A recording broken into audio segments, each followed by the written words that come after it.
Okay, that's it. Your time's up, guys. Pressure test is over. Step away from your plates. Mate, looks great.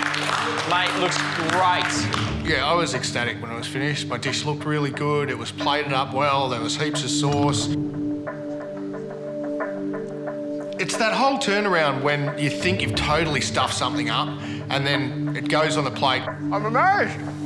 I can bake. Oh my God, I actually have a chance at winning this thing.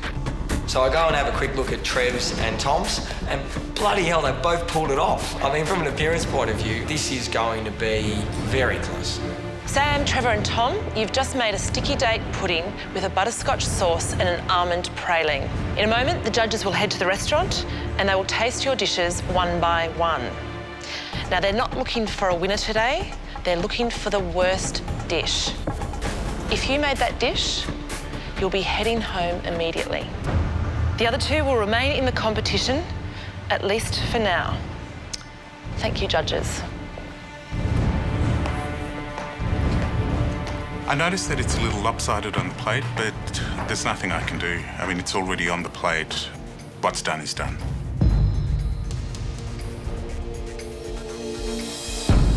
It's my turn to take my dish to the judges. I'm proud of what I've done. I just hope that they see that I've really pushed myself today.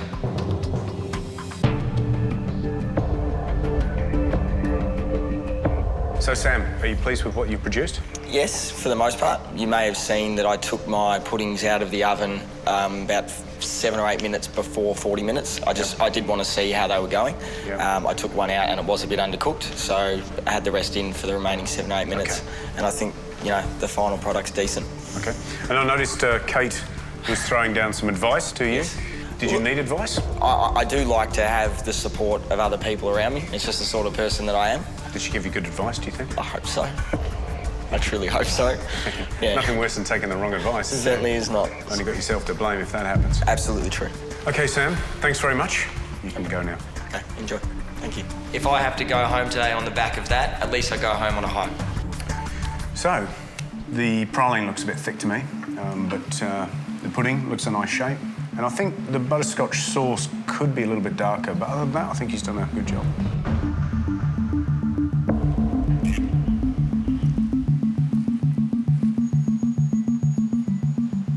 You know what, that's really nice. Sam's done a good job in terms of baking the pudding, I think. And he was probably right to put it back in the oven when he did.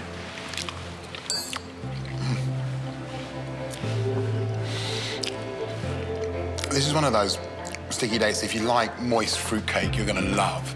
You're just going to love that kind of when it's a bit gooey in the middle.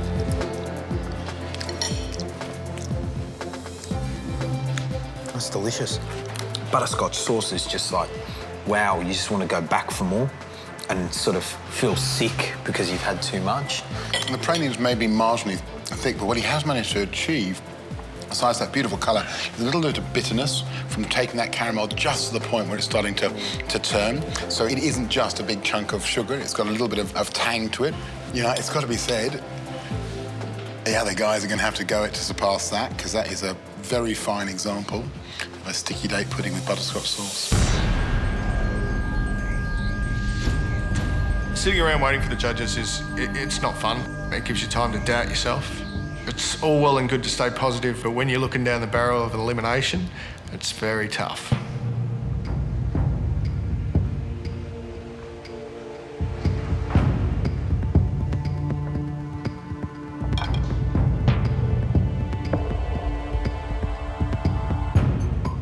Trevor, how do you think you went? It tastes really nice. I think I did really well. I mean, there were a few teething problems. I screwed up when I used the brown sugar to make the praline. Luckily, I actually realised that it was way too brown in the pan. That cost me like 10 minutes, but I still managed to plate up, so happy. Would your wife be happy with that? I think she would. She would love it.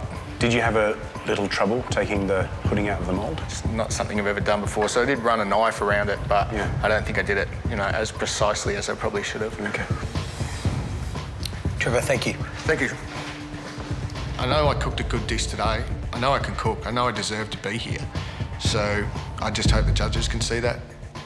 It looks good. I reckon he has had a little bit of trouble getting it out of the mould. You can just see where he's torn the pudding on the outside, certainly on one side, where he's popped the knife in and turned it round to turn the pudding out.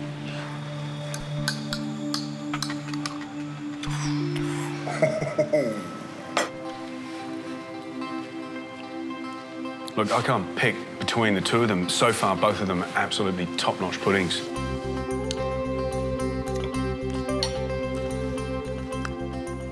Oh, it's wonderful.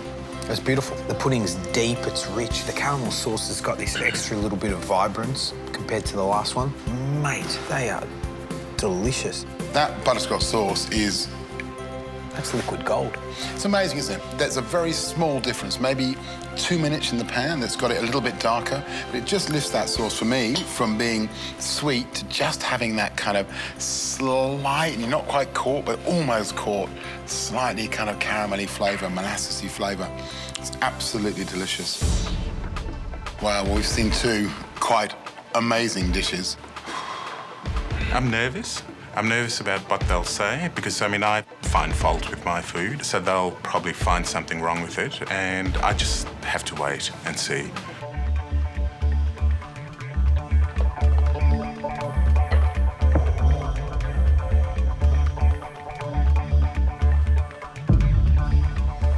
Tom, you were worried about the praline. How did that work out? I think it's a bit thick. I think if I had to do it again, I would have tried to make it thinner.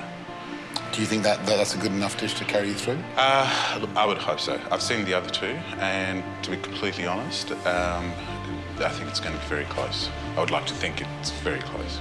Tom, thanks a lot. Thank you. I could be the one going home. I've accepted that, but I just have to wait and see.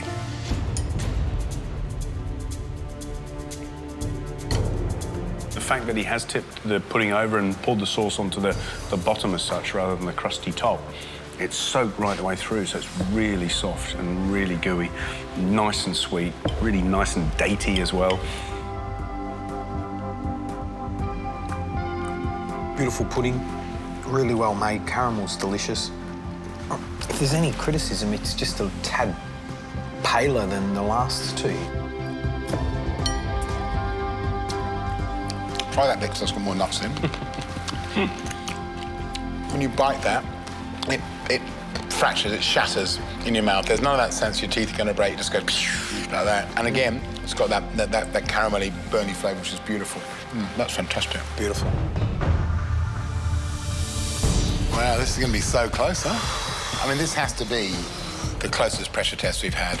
It's going to be hard to decide who's going to go home. I am not in a good spot, actually. I think I'll get everything plated, but it will be quite ugly. I'm the usual hurricane Poe at my station, and that it is an absolute disgrace. What a mess. I know. Huh? Don't even. I tell you what, I wish I had you in my kitchen for a day. Oh, so orak in there? Yep. So not in a traditional leaf? No. But steaming it Boudin style? And this is the spice mix for the stink bean. I'm about to stir fry this, and I have to get my dessert in here steaming, so I have to stop. Hey, we'll get over your hair, Poe. Okay. I just can't believe the mess you've got here. I know. I'm sorry. It's unbelievable. I'm starting to realise that my little flaw of being messy is actually a massive flaw. Guys, we are at the business end of this competition. That's right. Don't go down in the last round. Glove up. You've got less than 15 minutes to go. And 15 minutes to go. I'm steaming my eggplant. I'm steaming my fish. I'm just sort of getting the last finishing touches of everything done so that I can plate up in time. I can see the light at the end of the tunnel. I can see that I'm going to have things done, and I think I'm going to have enough time to plate things up really nicely.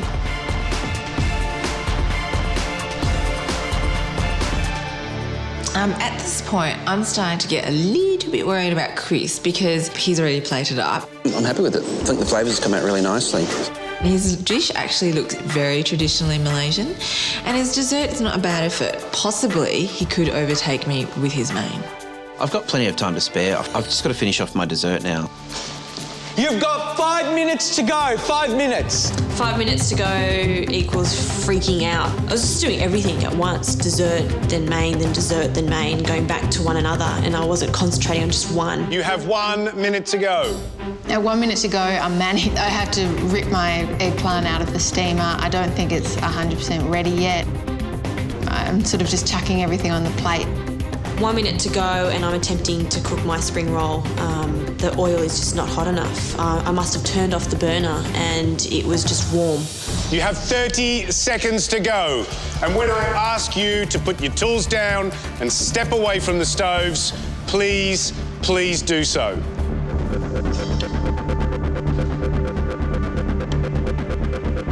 Last 10 seconds, I'm just chucking, basically just sprinkling things and pouring things and just getting it all on the plate. You have 10 seconds to go. I was counting down and they still weren't browning.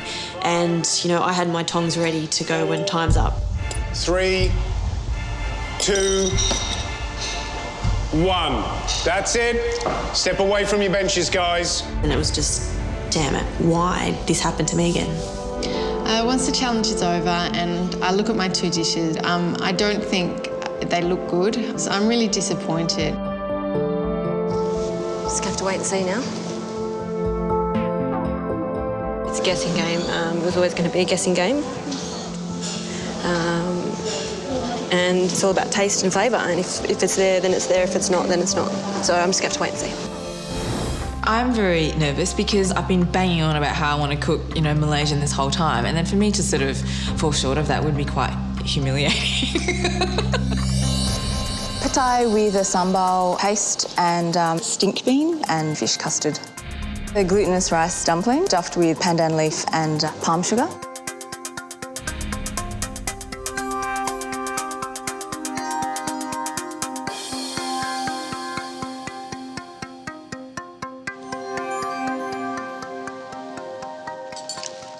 That's beautiful. Lots of interesting flavours. It's just really fresh and vibrant. I love it. I love it. It's fantastic.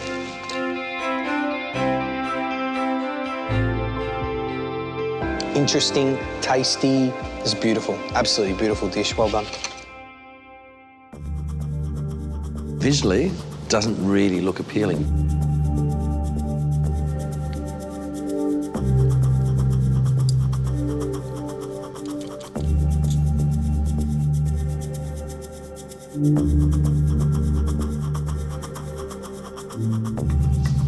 Well, that flavour really packs a punch, doesn't it? I'm quite happy to have another spoonful of that. Overall, pretty good. I think you outwitted them, outsmarted them, and you're probably here to stay for a little bit longer, I'd say. Cheers. Thanks, Matt. I was absolutely going to use this advantage to its fullest, and by picking Malaysian, I did do that.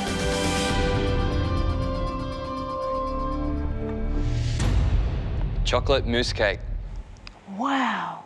And there's an innocent little chocolate cake sitting there. Doesn't sound too intimidating, does it? That's pretty. Adriano, a scale of 1 to 10, how hard is this dish? 10. That's incredible. 10. Adriano, how long do you think it's going to take our contestants to make this chocolate mousse cake? 3 hours. 3 hours. 3 hours. Why the hell are they giving us 3 whole hours?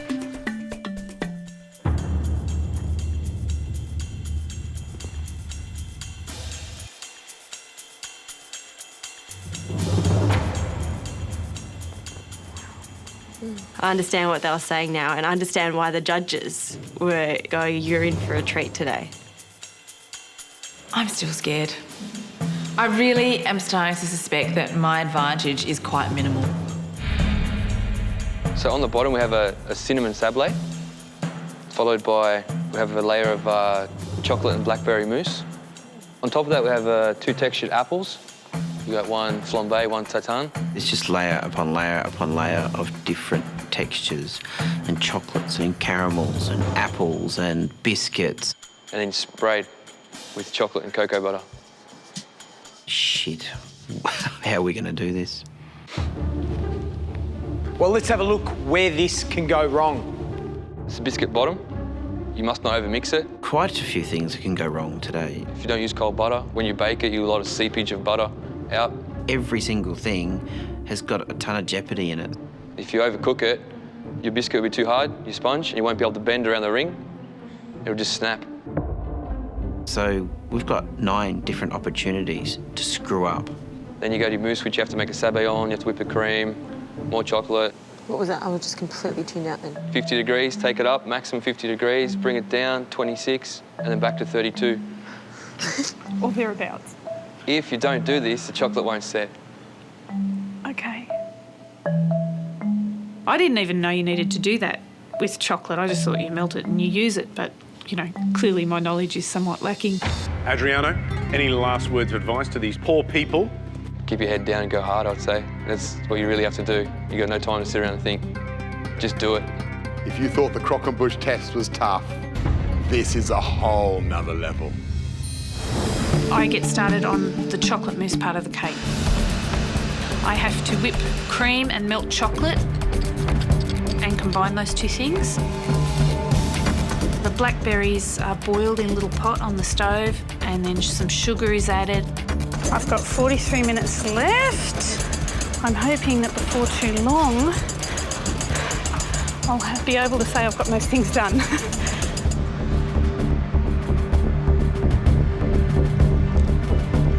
And now it's time to move on to the jacon.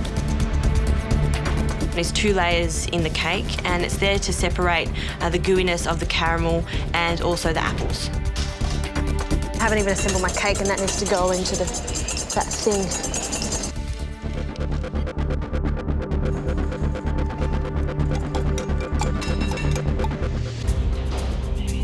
I then start pouring my mousse in, and that's when I realise it's very runny. It seems very watery, so I'm going to blast freeze it and it will set really quickly. Adriano actually said to us, the blast freezer is your friend, use it. I'm a little stressed because I just feel like I've got so much more to do and nothing's cool. Actually, they're all right. It's almost like a rough job. I don't have time to make sure that's perfect. Just do it. You have half an hour to go. If you're not assembling your cakes by now, you should be very, very worried. Half an hour's nuts. It'll be cutting it so close, it's not funny. That blast chiller better be really cold. So much going on. It's hard to get your head around. I'm putting my mousse in a mould. I'm going to freeze it and then put in the next layer so that it's nice and cold and caramel. I think we all might be pushing it for time. I'm just starting my layers off now. So my mousse first. I think that's what I'm doing. I think I question a couple of times and look up to see where everyone's at and if I am falling behind. And I feel like Julie's just going great guns. I've put it into the freezer. I go back to my bench. And what do I see? The decorative Giconde. Oh, no!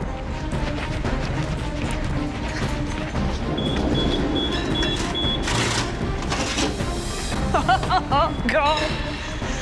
It's great when other people fluster and mess up. It means they're slowing them down. Where's the Giconde? No, that's what she's screaming at. Yeah. I didn't put my thingy on the side. The Giconde sponge is, the decorative one goes around the outside. Julie, you forgot the Giconde. Yes! Oh. I can start again. No, don't start again. No. You've only got 25 minutes to go. You've got to be kidding. Rightio. Oh. That's a lesson to everybody else. Don't forget the Giconde, yeah? Oh. If somebody messes up, you know, it's music to your ears.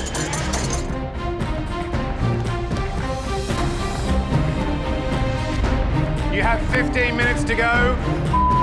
I can feel the stress bending the walls. Layer of mousse, which is here. The next layer is the caramel disc. Then there's a layer of Giconde, which is very fragile. I'm a bit nervous about it. Then there's a layer of mousse.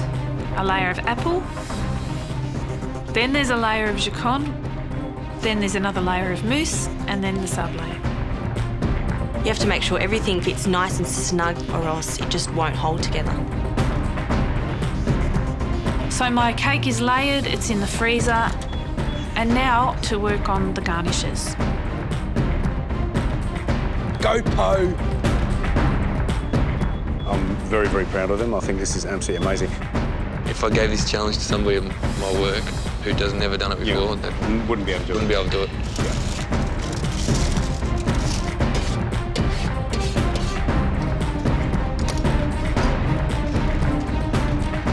As I put it onto the bench to unmould it, I have my first real moment of fear. I'm about to unmould my cake. I'm absolutely terrified right now. Please, please, please. I'm gonna serve this cake with a mole around it. This is not good. You have 5 minutes to go. Everybody is scrambling like lunatics to get their cakes done. Oh, it's not set. I had so little time left. I'd turned my cake over. It was a total disaster. All the dimples were just horrible craters of mess. A bit ugly. My head just caved in and I just kind of gave up at the end. I've got to heat the mould. If I got to get this off, it's chocolate. I need to melt something around it so it comes off nicely. So I get a little blowtorch.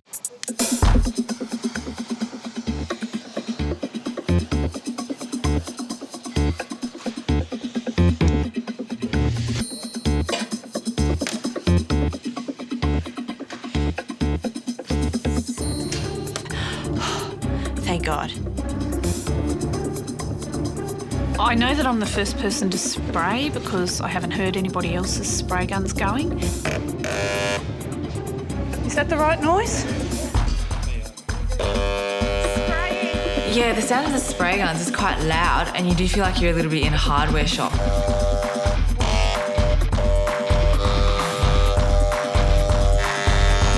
And I just spray the hell out of that cake. You have 2 minutes to go. It's ridiculous. Keep going. Come on, guys. Yeah, it was absolute chaos.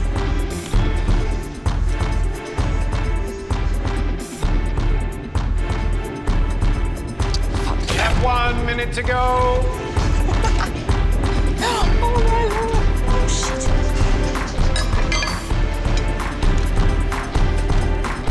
10 seconds. 3, 2, 1. That's it. Step away from your benches. Well done. Brilliant job, brilliant job. I look around and I do appear to be the only one who's put all the garnishes on the cake and done the white chocolate part. Wow, I was more organised than everyone today. That's, like, unheard of. Tell you what, to go through that experience of making that cake, I'm never going to forget that, ever. All I managed to plate in the end was just the cake. That was mental. I'm feeling like I let myself down, considering I did have a one-up on everyone. I don't think I'm in trouble, but I could be. Yeah, I could be in trouble. I'm the first one to go in.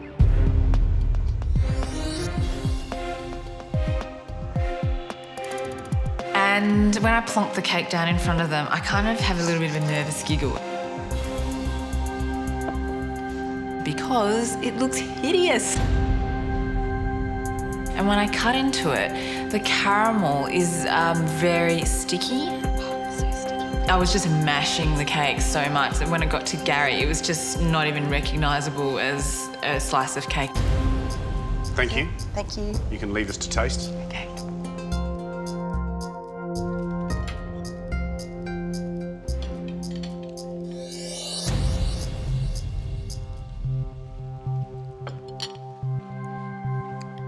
Let's hit the presentation first. She's had some trouble, hasn't she?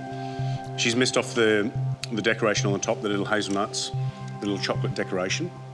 But in saying that, everything's where it's supposed to be. Let's be quite honest, this is a fine effort. But in terms of flavour, look, I think there's probably a bit too much caramel in it. I mean, it's a beautiful, exciting riot in the mouth, and that's what you want this dish to be. I want a little bit more boom of blackberry in the mousse. For me, the flavours are all balancing really well, and for that, you know, pastry can be all about technique, but if you don't have the palate to make it interesting and modern, it can just be, you know, it can be anything, and I think she's got that. She's got the palate. The technique she can work on, but for me, the palate's there. Right, we've tasted Poe's chocolate cake. Let's get the next one in. I'm freaking out because I don't know whether it's worked or not. I don't know whether it's all squished into one big mess in there. It's all gonna come down to me cutting a slice out of it and seeing what the inside is like.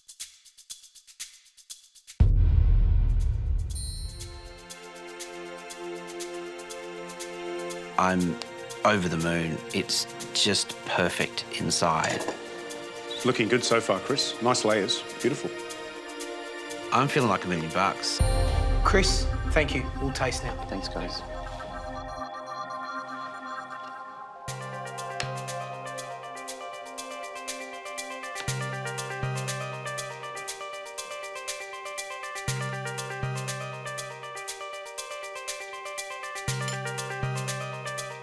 I think he's done a really good job. 100%. It looks spectacular. And the thing that I got on this one was these little pops of salt in the caramel. Overall, the flavours are incredible. That salt, it's incredibly subtle, and it doesn't overpower the chocolate, which is really, really important. It's a bit like having Pop Rocks. Remember we had Pop Rocks as a kid? And you put in your hand, and you lick them, and you go... And it's the same thing, but it's using salt on that basis. That's exhilarating. So well done on Chris, but let's taste the next one.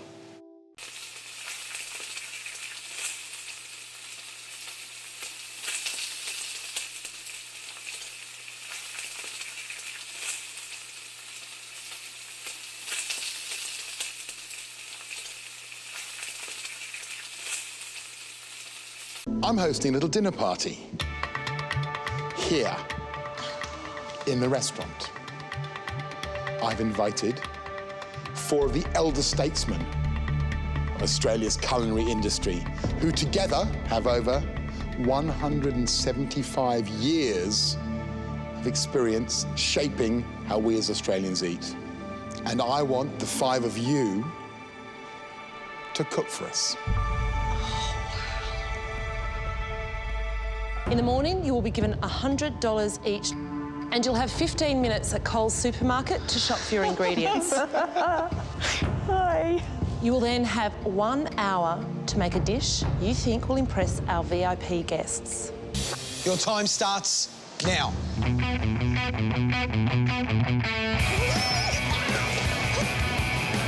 Number 3.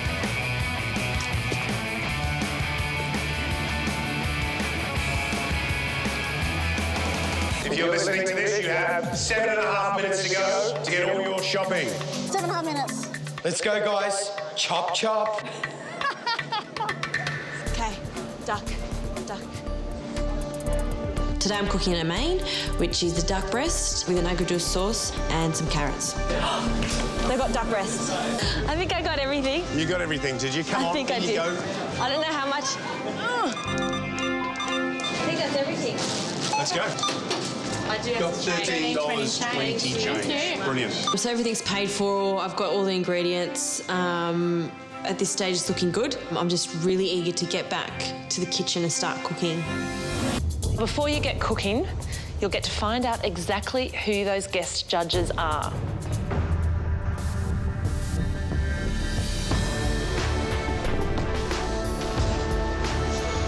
We see these 4 very, very special guests. Margaret Fulton, Armando Pacoco, Jacques Raymond and Chong Yu.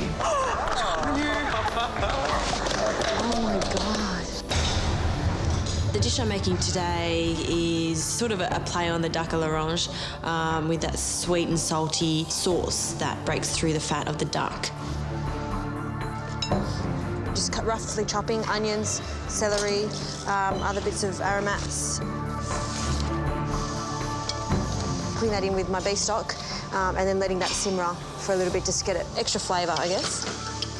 There's just so many bits and pieces that need to be done. Justine, you're looking intense. You've got that kitchen stare about you. I love it. What's going on? What's the dish? I'm going to do some duck breast with an agua dulce sauce. That's just some stock that I've infused with some celery and some thyme. And then I'm going to do some celery puree. I've got some Brussels sprouts, and I've also got a little tatin of echallots, which is going to be caramelised. And I've also got some little carrots, which I'm going to do. Wow. There's a lot of stuff happening. Yeah, a lot going on. There's a lot of stuff happening. I'm really worried I have too many elements to the dish that I want to cook today. There's a lot going on. Sorry, I'm a bit all over the place at the moment. I'm just thinking that clock keeps getting faster and faster every time. Sometimes I can be a little bit unrealistic on what I can do in an hour. What do you think Jacques will think of your French I'm really classic? scared that Jacques here. All right, Justine, won't hold you up anymore. Thank you very much. I'm just up to making the pastry, then I'm going straight onto the duck. That half an hour was the fastest half an hour that's ever happened. It's Justine, bitten a lot off here. I think she's doing too much. It feels like she's trying to do everything. I'm going to brown him on a high heat, then I'm going to turn it down. I want the skin to render quite a lot. Turn it over really quickly, chuck it in the oven. Duck can be really risky to work with because you need to render that fat down and have a crispy skin. Okay, I'm dropping the Brussels sprouts. Not really necessary, and I really don't have time, so I'm not doing them. I don't have much time at all. 10 seconds. 5. That's hot. 4. 3. 2. 1. That's it, guys. Step away from your benches. Put your tools down.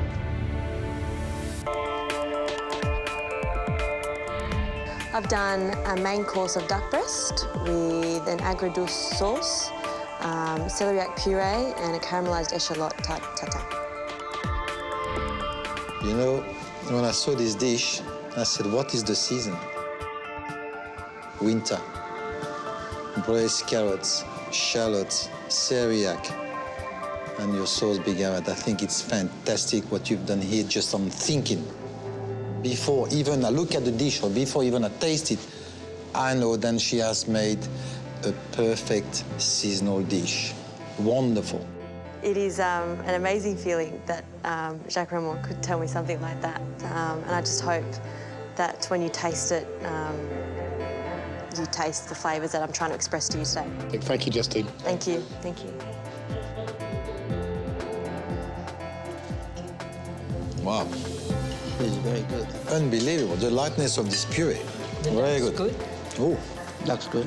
The sauce. Yeah, the big with arat. the duck. Yeah, That's the the big advantage of that dish, really, I have to say. Yeah. And when you taste the sauce with the shallot, it makes the whole osmosis work together. Beautiful. No, it's got a lovely mixture of flavours, each one sort of complementing the next one. That interesting notion of a modern dish, that it's a hearty dish but actually eats quite light. Yeah. That you've got bags of celery flavour, loads of sweetness from that shallot, a good robust duck flavour. Look how exciting it is when we get a dish like this. Everybody talks together. We get energy. We got pleasure. All the ingredients in one plate are working together, complementary to each other. I'd like the recipe. You like the recipe? It's beautiful.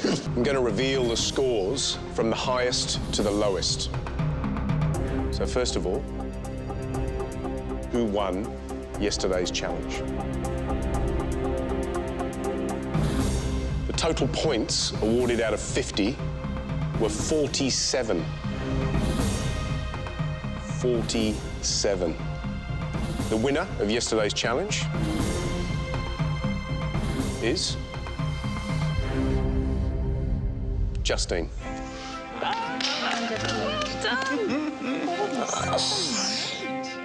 All those extremely hard days, all those team challenges, all those invention tests, all those hours we've spent, the tears, the sweat, the blood, the cuts, the bruises, all worthwhile. Wow. 47. I don't believe it. Justine, I gave you a 10 because I thought it was an impeccable dish, and that's rare for me to do. Yeah, Daddy, you gave a 10. It was delicious. Look, you weren't there, you didn't taste it, it was fantastic. You will have 90 minutes to make this 2-course Malay meal using coconut and ling as your core ingredients. Po, your time in the pantry starts now.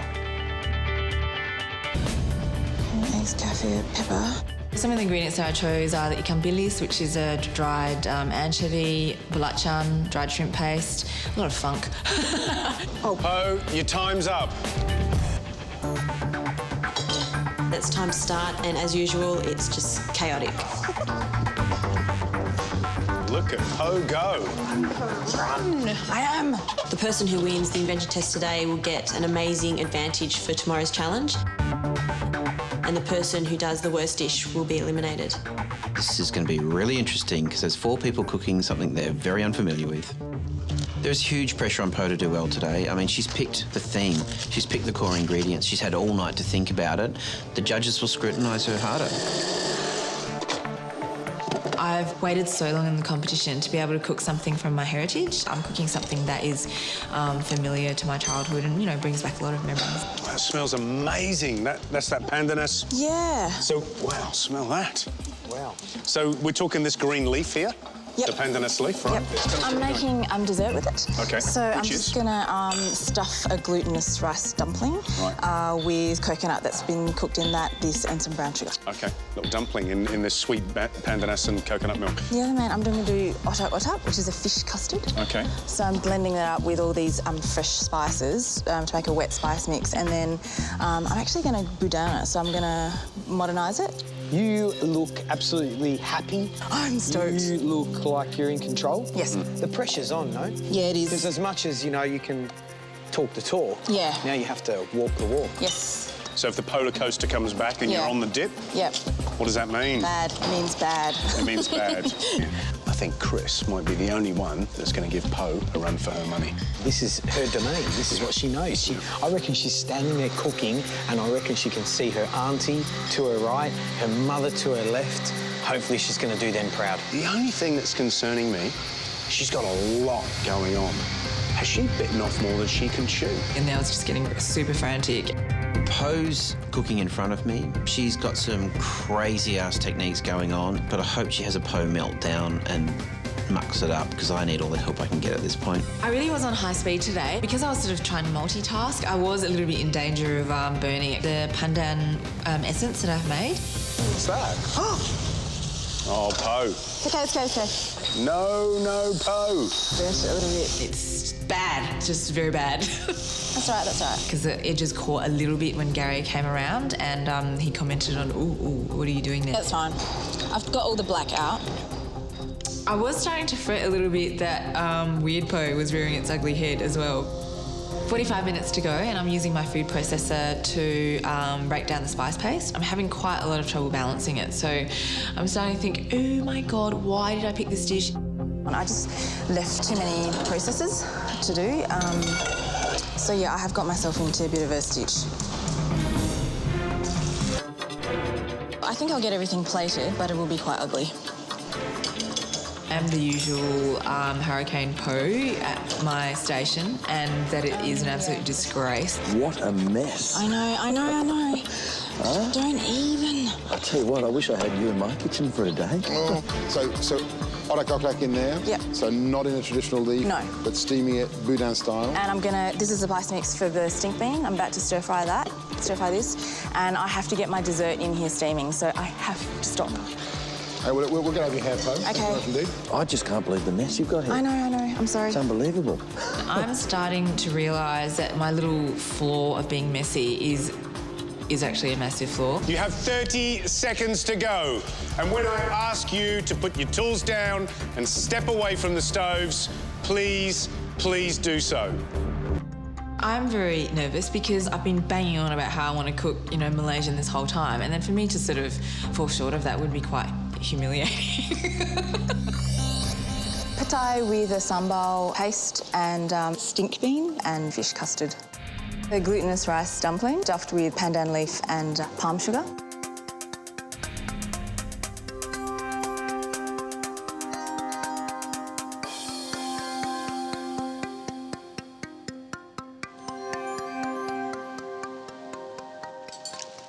That's beautiful. Lots of interesting flavours. It's just really fresh and vibrant. I love it. I love it. It's fantastic.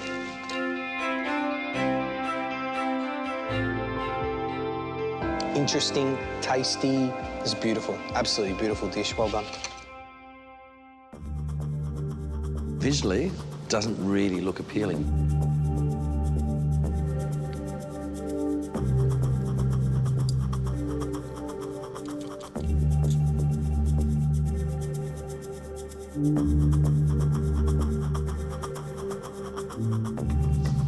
Well, that flavour really packs a punch, doesn't it? I'm quite happy to have another spoonful of that. Overall, pretty good. I think you outwitted them, outsmarted them, and you're probably here to stay for a little bit longer, I'd say. Cheers. Thanks, Matt. The winner of the invention test today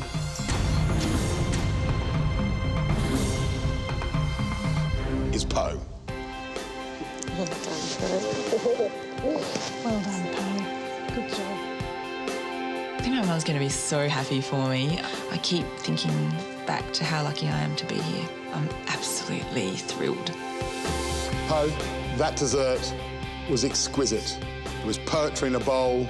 We've seen some fantastic food from you, so well done. Great dishes, great execution, great use of your power. Another step nearer. Thank you. Poe, congratulations. Fantastic dessert. You know, for me, that was the killer dish of the day. There's no question. So, Poe, reveal what you've picked.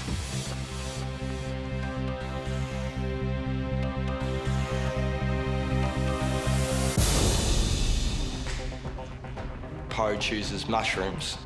I'm not as confident as what I would have been if she had chosen duck or prawns.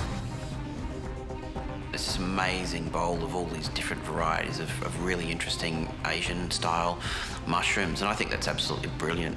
You'll all be working with mushrooms as your core ingredient to create a Chinese-inspired meal. You'll also get to choose an additional 10 ingredients from the pantry. Poe had 5 minutes to do this. You will all have 2 minutes.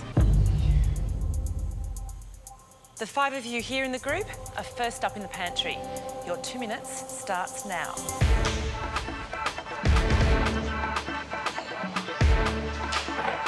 Guys, you've got 30 seconds to go. I desperately don't want to be in the bottom 3 today. Contestants, your time's up.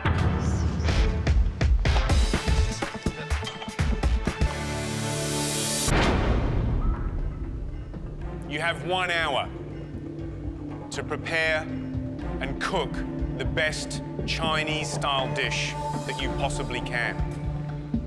And your 1 hour starts now. Okay, Julia, what are you cooking and why? I'm making mushroom and vegetable dumplings with a mushroom broth. I decided to make dumplings because I really love them and I sort of know how they work and what goes with them. So we're going to expect to see the little dumplings in the broth, is that okay? Pretty much just a very light amount, very small amount of broth. Okay, lovely. Thanks, Julia. Good luck, Julia. The most difficult part of my dish is to really balance the flavours. If it's too sweet, it's going to be ruined. Fingers crossed that, you know, it'll all come together and it will taste good in the end. Yeah, looking forward to it, aren't you? Really looking forward to it. Yeah, me too. I am. The other one that I picked out along the line there that's doing a really lovely job is Julia. She's made this little stuffing, this little farce. She's put some tofu, some mushrooms, some spices and things in there, and she's made a lovely little dumpling, but she's so neat. They look fantastic, and honestly, it's definitely a technique there, and she's bringing that out on, in today's challenge. Good. And she's made a nice broth, so I presume she's putting the two together. Yep. So I'm excited about that one.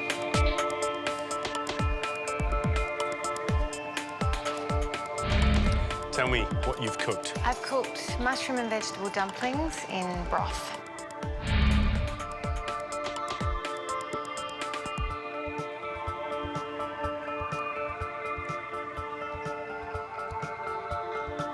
It looks really nice. Just the care that you've taken in constructing those little dumplings is admirable. I don't think I could do as well as you did. And I'd be very, very happy to eat a number of those. Well done.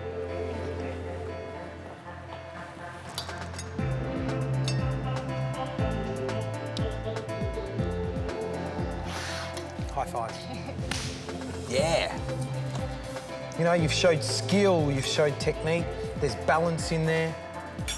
Well done. Thank you very much. Good stuff.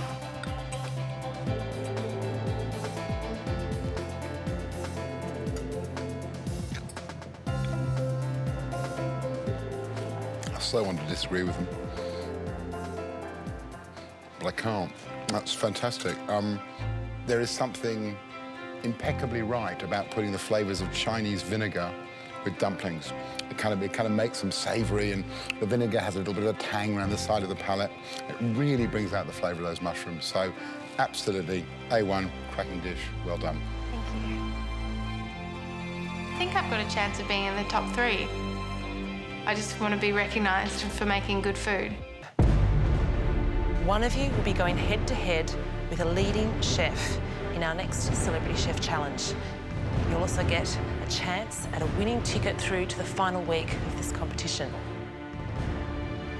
3 dishes we loved. 1 winner. That winner is...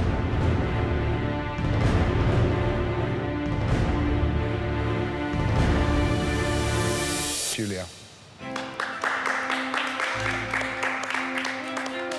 They called my name as being the winner of the invention test, and it's an amazing feeling. It really sort of validates my abilities, and it means that I do sort of deserve to be here. I've got to say, you beat 2 of my favourite dishes in the whole competition. So it gives you an idea of quite how good your dish was. Well done. Thank you. And the next pair, Chris? Lucas and Justine. They've both cracked under pressure before, and the possibility of one of them cracking again is a bit higher if they're together. Each pair will have to invent from scratch their own 2-course meal. And today, as a special treat, you'll get free reign in the pantry. Chris, as winner of the taste test, you and Poe get to go into the pantry first. It is quite a bit of an advantage to be able to go into the pantry first and choose what we want, because there are limited ingredients, so it's first come, first serve. You'll have several minutes to devise a menu before heading to the pantry to choose your ingredients with your partner. From the winning team, 1 person will get to cook off against a celebrity chef for a fast-track ticket through to the final week of MasterChef. Guys, head to your workstations. Lucas and I decided to make for an entree salmon ceviche and celeriac and crab remoulade. And for mains, we're doing quail with a port and eschalot reduction. So, you know, quail is a great option. I reckon we're going to know. Lucas and Justine, you're up next.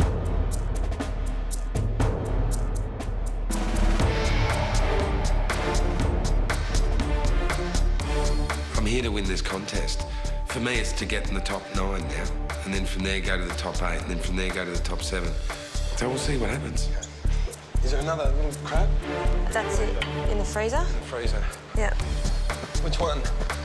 2 pairs going to elimination, 1 pair winning. The pressure is definitely on. Hopefully we can cook the best dish we can.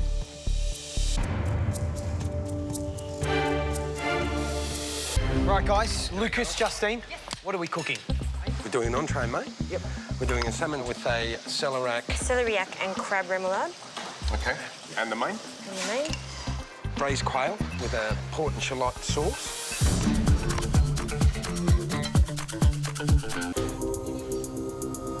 Justine's finishing off the braise, which I then have to carve when it comes out. The potatoes are happening. These are looking really good. Lucas and Justine, it's to braised quail when you've got an hour. We didn't see it going on. They could run out of time and it won't be up. Next up, Lucas and Justine.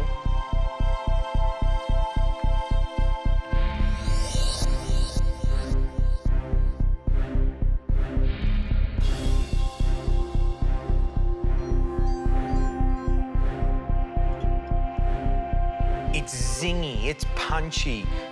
That is a cracker entree. Brilliant. That's good.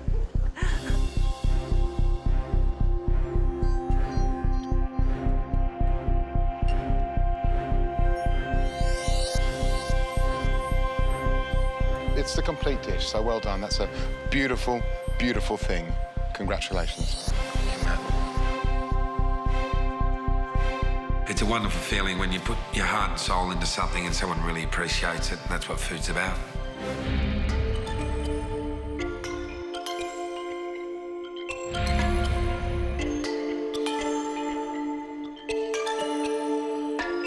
The quail itself I was a bit worried about because I didn't think you'd be able to cook it for long enough to get it tender. It's certainly tender, there's no doubt about that, and it's really pleasant with that sweet, jammy port wine and shallot sauce. Thank you. Thank you very much. They liked it. I was like, oh my gosh. Lucas, Justine.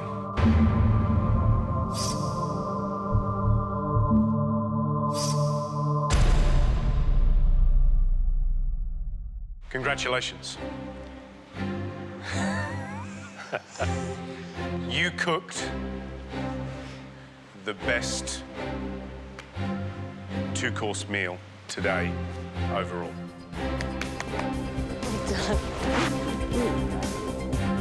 Working with Lucas, my best mate in the house, and winning together was just the most amazing feeling. So it was a pleasure to watch the two of you working together as a proper team. Really? Jesus me, you come together. Beauty and the Beast. Yeah, it is. It's Beauty and the Beast. You performed a beautiful job. Well done. So you can lift the lids now.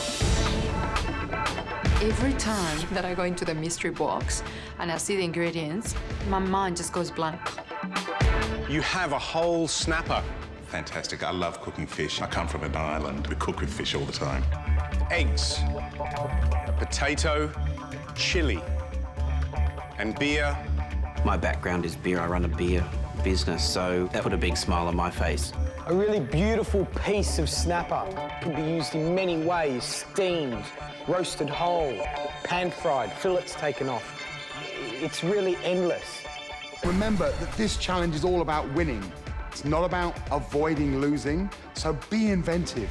Push the envelope and show us what you can really do. What have you done there? You've fried the whole thing. Look, I think it's too beautiful a piece of fish to actually cut up. What's the batter, or have you floured it? Well, it's using the red lantern, where I did my kitchen thing the other day. Yeah. I'm using my experience from the red lantern, coating the fish with egg white and flour, frying that up, and then doing a lemon sauce. Tom's done that big whole fish. He's thought about his work experience. He's gone to Red Lantern, he's listening, he's listening, he's listening, and he's going to put up a beautiful dish, I hope. Food needs to be going on the plates.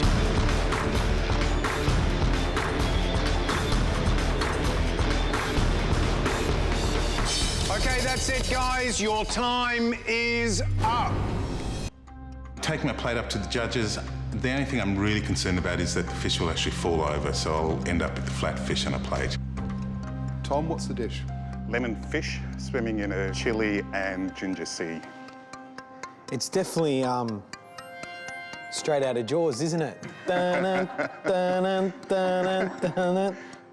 Tom, you're listening. Your time at Red Lantern, you're absorbing all these things, and that's great, mate, because you're actually putting that into your food. The fish is moist. It's really delicious and delicate. No, impeccably cooked fish. It's a very clever dish. It's beautifully understated. It looks spectacular. Congratulations. It's probably your best work. Well done. Thank you. It's great having praise from people like Gary and Matt. It's a good feeling. The winner of today's Mystery Box Challenge is Tom. I'm happy and flattered that they actually think I've cooked the best dish, because I still think that it wasn't as good as it could have been. Peter, as our special guest, you get to choose the dish that yourself and Julia will be cooking today. What will that dish be? We've got a tea-smoked duck breast with a ravioli of water chestnut, pear and duck liver, with a blood orange sauce, a little bit of spinach and some crispy fried ginger. How does that sound? Complicated. What a great dish. Tea smoking, a classic Szechuan technique, easy to do in the wok, but very, very dangerous if you get it too smoky, because it's going to dominate the flavour of everything. So, we have to leave you to cook now, so that we don't know who's cooked which dish. Good luck, Julia. Thank you. What I like to call this dish is the Asian version of a duck à l'orange. What do you think? It looks beautiful. You really want the duck to be pink, but cooked through. Otherwise, it'll be a horrible thing to eat.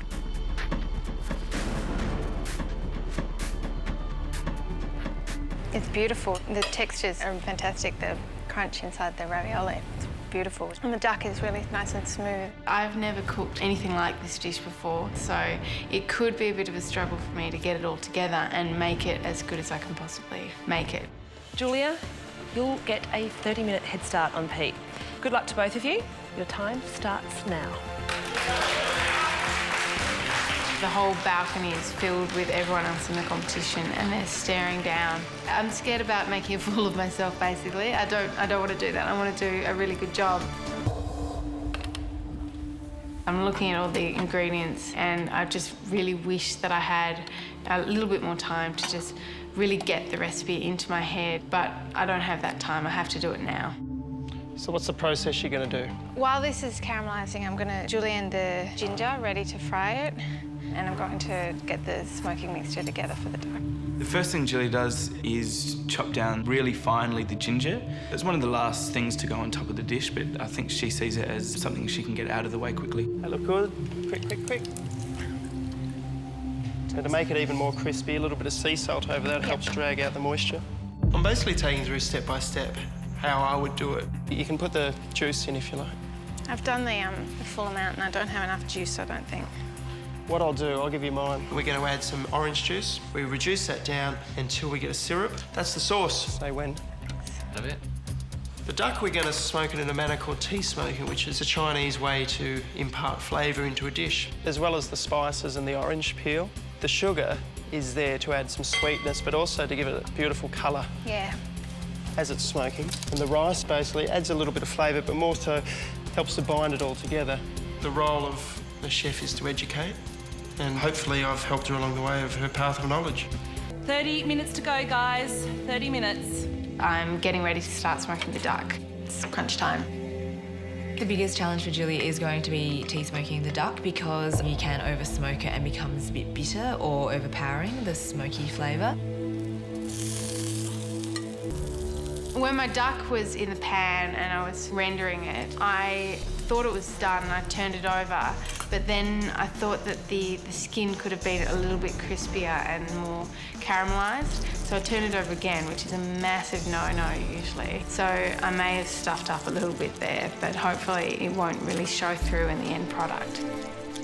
Julia's duck looks very dark, and when Pete's comes out, it looks very light, and we all think, she's overcooked it. And so we're worried at this point that, that Julia might have blown the challenge.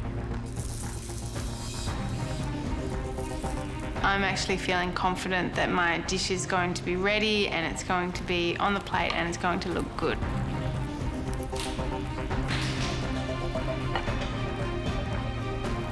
This is the closest that any of the contestants have got to the professional chef. So at this point, we're thinking, hey, she might actually have this one. I'm proud of my dish and I'm so happy that it's all done. And I feel exhausted, but really exhilarated as well.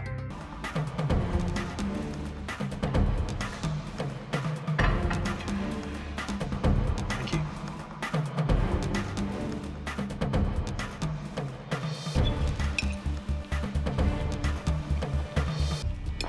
Well, this is going to be difficult. That dish is almost identical in appearance and, in fact, appeal as the other one. But there's a difference with the duck, and that's the tea smoke.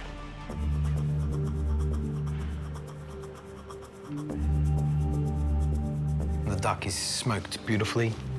The balance of that sauce with the smoke is really just come together fantastically. The ravioli filling's delicious, but I don't know about the frying of it. It reminds me of an Italian crostoli. But in saying that, they're like, you know, they are line ball, really, line ball.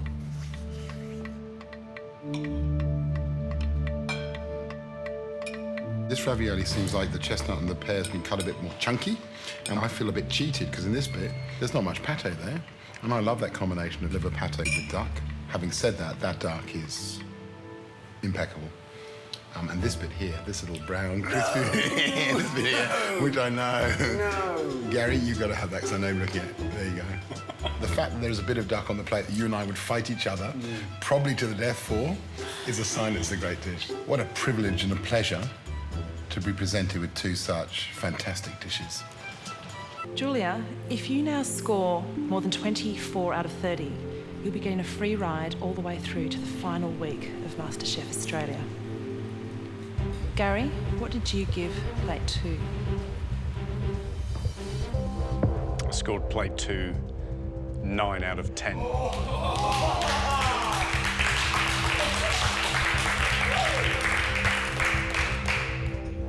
Those dishes were both really close. And what swung it for me was, Julia, your duck was cooked beautifully. And I just thought it had the edge over plate 1. And I was convinced that it was Peter's. George, how did you rate Julia's dish? 9 out of 10.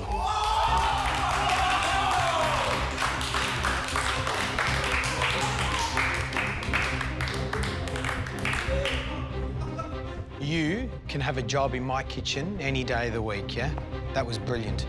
I'm thinking she's won it. She really has won it. If Matt Preston now gives you a score of 7 or more, you will win that guaranteed spot in the finals of MasterChef Australia. How does that feel? I'm freaking out a little bit. Well, Matt Preston is one of the toughest restaurant critics in this country, so anything could happen right now. Matt, it's time to reveal the winner of today's challenge.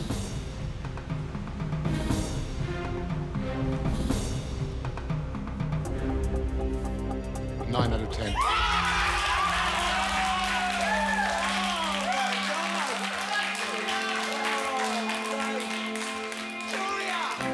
I had beaten Pete Evans, I'd beaten the chef. I was never, ever expecting it, and I did it. You cooked that duck like a 30-year veteran of a French kitchen. It was fantastic. I've not seen duck cooked like that for the last year. It was really, really impressive. Congratulations. Peter is obviously a fantastic teacher. He is, definitely. Julia, because you beat our celebrity chef today, that's guaranteed you a spot in the finals week of MasterChef Australia. Step forward, reveal your choice. It is... beef. It was beef. You know, everyone in the building has probably cooked beef at one point in time, so yeah, it's not as if he had a massive advantage. So, you'll all be using a rib eye of beef to make a French-inspired dish. You'll be able to go into the pantry now and select no more than 10 more ingredients. You'll have 2 minutes to do this. The first group to go into the pantry is this 6 here. Are you ready? Your 2 minutes starts now.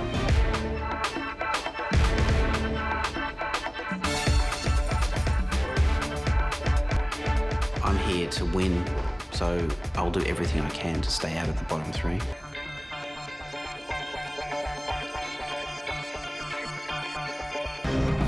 My presumption was that everybody would just grill the piece of meat, simply pan fry it and make either a red wine sauce or a hollandaise or a béarnaise or something like that. That was going to be the typical approach, and I wanted to do something different to everybody else. Chris, what are you doing? You've got some interesting ingredients. You've got brioche, eggs, gherkins, little cornichons, salt, shallots. Steak tartare, classic French dish. Steak tartare, of course, is a raw beef dish. It's minced or very, very finely diced. Cheese?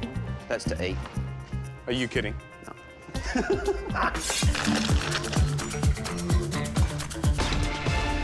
I'm basically assembling my dish. I've got a lot of time to spare. I don't know if I was just being cocky or not, but I thought it'd be nice to have a bit of cheese while I was waiting around. Should have got a bottle of wine, actually. One ingredient down, I could have afforded it.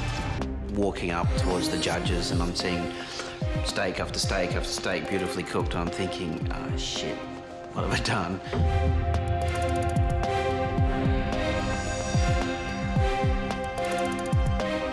classic steak tartare. So swipe the egg yolk, mix it in. Yeah.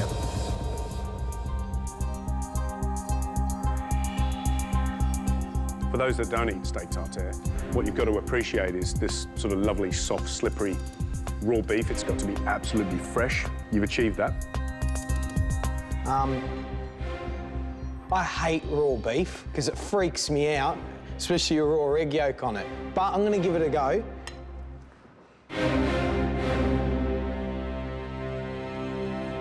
You know what, mate? You've pulled it off. Well done. That's a great interpretation. And you should walk back feeling very proud of what you achieved, Chris. Thank you. Matt doesn't readily say things like that, so I was feeling good about it.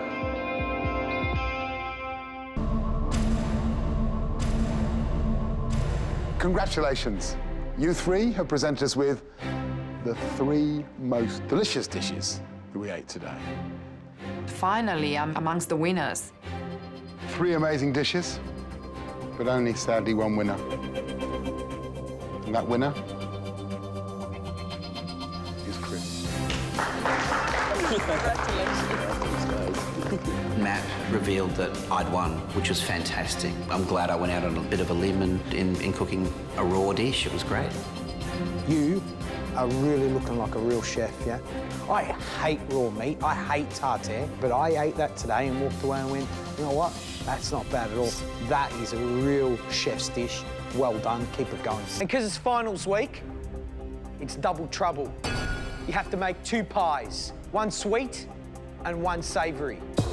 My mouth dropped. Oh my gosh. I'm gonna need a lot of time to make 2 pies. Obviously, you need ingredients for fillings. Ingredients we have.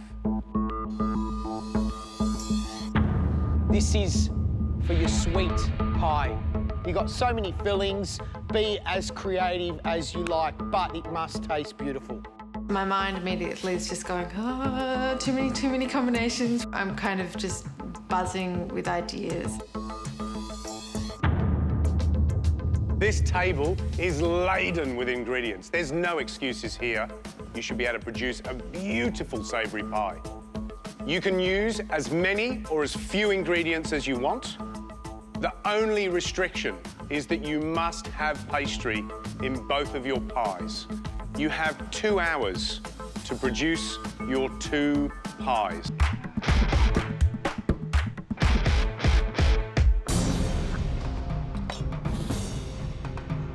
So, Pope, tell me what 2 pies you're doing, sweet and savoury. I'm doing a rhubarb sandwich with hazelnut and chocolate pastry.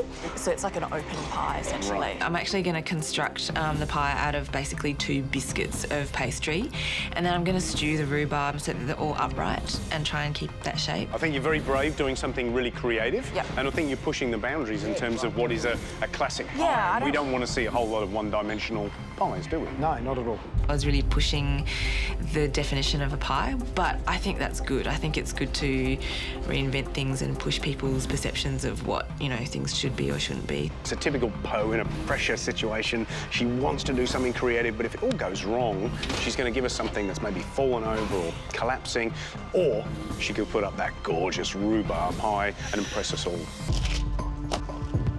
Oh, how's it going? I'm actually going to make an open pie, like a sandwich. Oh. And I've got rhubarb going on in Have you made anything like this before? I have never made anything like this before. It's just a harebrained idea that I had. I do believe in what I'm trying to achieve in this competition, and as much as I've been caned for taking too many risks, I still believe in taking them. And what about your savoury pie? I've made a blue cheese. I'm going to make a pasty with 4 cheeses, and it's just vegetables. Good luck, Poe. Okay, thank you. I did feel extra nervous, even though I thought my pie definitely looked better than everyone's. Like, it's always down to the flavour, and you just never know.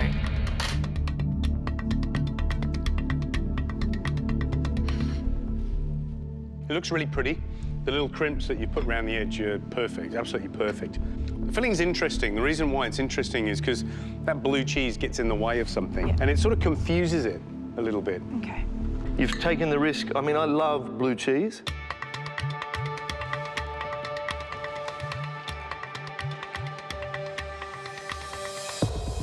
I like it because I like blue cheese.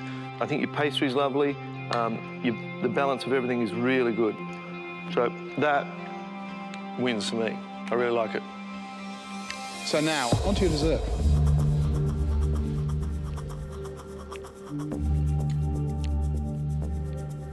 What you've given us is a wonderful combination of not too sweet pastry, that beautiful sourness of the rhubarb, and that richness of the chocolate. And really, that is a cracking dessert and possibly the best we've seen today. Po, I love this dish because I think it's a really clever, modern interpretation of a pie, and you've combined 3 interesting flavours that I've not seen before on the same plate. Chocolate, hazelnut, and rhubarb. Well done. The judges say some pretty nice things about my dishes, and it is like music to my ears because I think I'm safe. The winner of today's challenge is Po. It's me! Yay! I'm elated. I'm just beside myself because this is huge, huge advantage. Massive. Well, Po, 2 beautiful-looking dishes, well executed, interesting idea, so congratulations. And that chocolate sablé was one of the best I've ever tasted. Absolutely brilliant. Thank you. Thanks. As with all our invention tests, there's always a kicker. And that kicker is the theme. And today, that theme is British food. People think of British food as the stodgy classics, steak and kidney pie, bangers and mash with onion gravy. So, no, I think it'll give everybody a good opportunity to do something inventive and get creative. Now today, George, Gary and Matt will be joined by a 4th judge.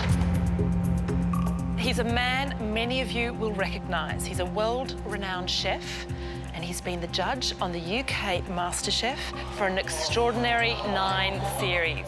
Wow. Please welcome John Turode. Yeah. Oh my God!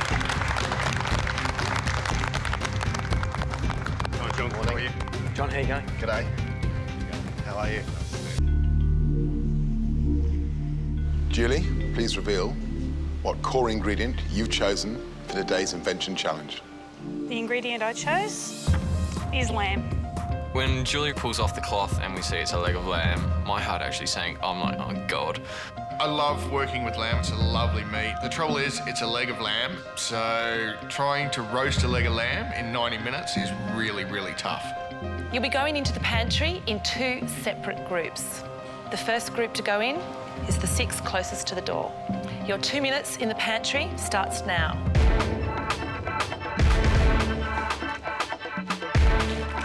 For me, it's about the bits and pieces that go with it to make the lamb shine. You have 1 minute to go, guys.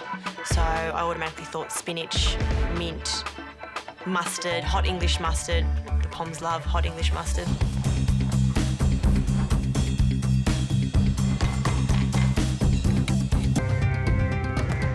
Tell us what the dish is before you go any further.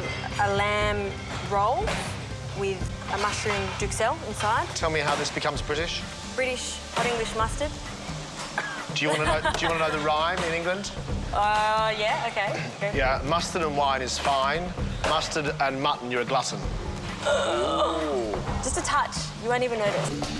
I'm really stressing now because still hadn't cut off the twine off my meat. It was still resting. My potatoes still crisping up, and I think I only put the puree on the plate at this stage. So I was really worried.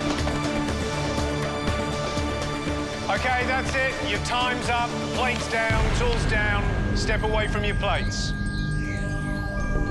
Justine, please bring your lamb dish up to the bench.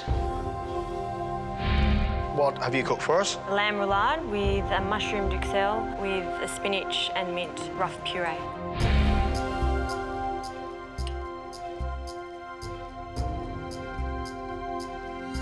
For me, the balance of that iron-rich spinach with a touch of fresh mint, the woodiness that goes with those mushrooms, the sweetness of that lamb, and the crispiness of those potatoes with a little bit of thyme on them. It's perfect. Love it. Love the flavours, love the precision, Love the presentation. And as far as the brief is concerned, being quintessentially English, you've got it right there on a plate. Thank you. Good job. Thanks.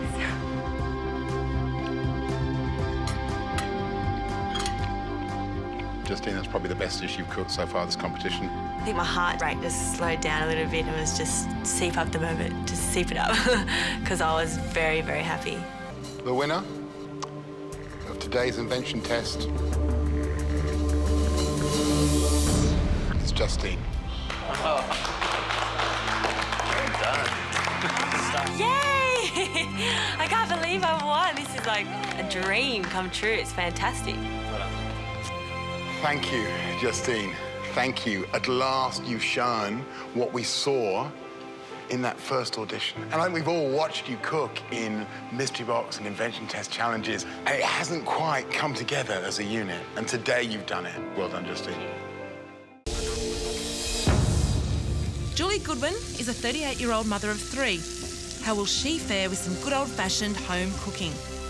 I'm doing a roast lamb rump with garlic mash and a red wine sauce. Julie, are you a woman under pressure? Yes. You've still got a smile. What kind of cook are you? Big comfort foodie type things.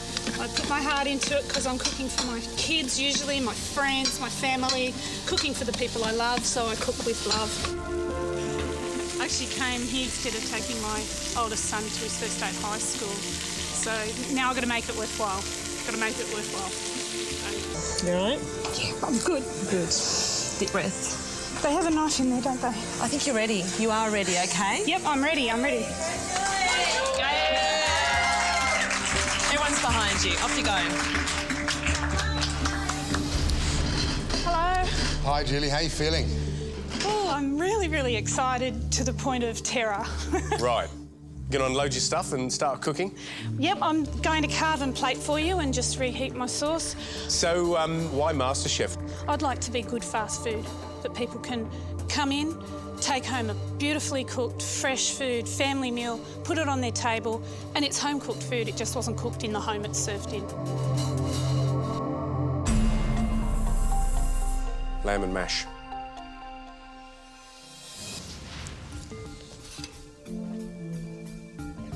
That's just a little bit undercooked, I think. But the lamb's nice. It could do with a bit more seasoning for me, a bit more salt.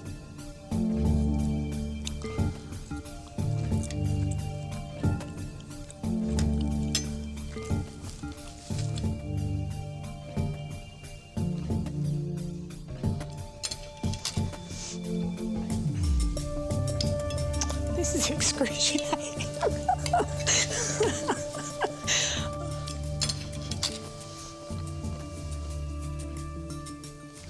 Come here. Give me a hug, because that is fantastic. Oh, my God. Lovely. Really good. I've been looking for someone to do that sort of dish the whole time. Real home cooking that tastes of food and flavour. So really well done. Thank you so much. Well, the verdict. Well, look, I'll go first, because really, I think you know what I'm going to say. Yeah, I know what you're going to That's a monster yes from me. I love it. Really good. Really good. I think I'm going to love you, and I want you to be in Sydney. Really? Yeah. Then it's a yes for me. You're going through to Sydney. To the semi-finals. Well done. 1 of 50. Thank you so much. And who thought on the back of lamb and mash? Excellent. You've made my day. It's not us, it's you. Oh, just remember thank that. G'day, guys. Oh, it's good to be here. MasterChef Kitchen. Mate, you look oddly familiar for some bizarre reason. Have we seen you on the telly before? Bit of golf in the past. Who did you play against and who have you beaten?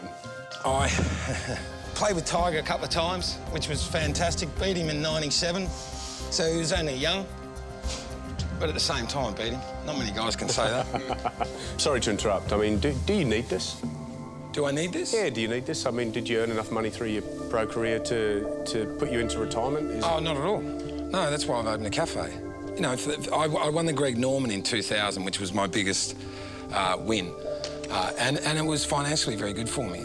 I walked away a month later and said, look, down the track, I'll own a restaurant, and I'll start with a cafe, and then I'll go to a restaurant. I mean, this is part of my dream. This is part of my journey. This is what I want. Now, I've still got things to achieve. Yeah, absolutely. One thing that strikes me is obviously golf is a very methodical and it's a slow game. Cooking is a fast game. Let's shake it along. Okay. What are you actually cooking? Can you tell us what you're cooking? Chili mud crab. Yep. Some people call it Singapore chili mud crab. Hope it's good. Love Singapore chili mud crab. It's one of my favourites. It's probably one of my favourite things to cook. Well, if you're cooking it, I tell you better get a move on. Okay, so you're going to run out of time and we'll be kicking you out of here. Okay, rightio. So you got ginger, chili. Ginger, chili. So you're making yourself up a paste in the pestle and mortar. That wok getting nice and hot. Yes, hopefully. Mate, I tell you, I'm going to be kicking you out of here and you're not going to be cooking anything. Sorry. What's that you're putting in just This is a tomato-based sauce. It's got palm sugar, limes, black bean sauce, a little bit of tomato sauce. The tomato sauce you put on pies type tomato sauce, yeah? Look, I've tried to cook it without it. I've tried to duplicate it, and to be honest, it doesn't taste as good. So it's an essential part of a true Singapore chili crab is a splash of it is? Of sauce. Okay, Yeah, well, that's good. Gotta have it.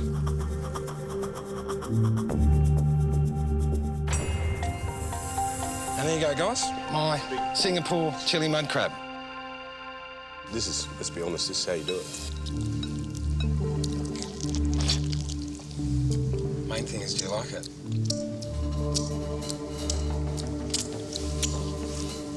Good. That's what it's about. Oh, good. It's a bonus. It's going to be interesting with George.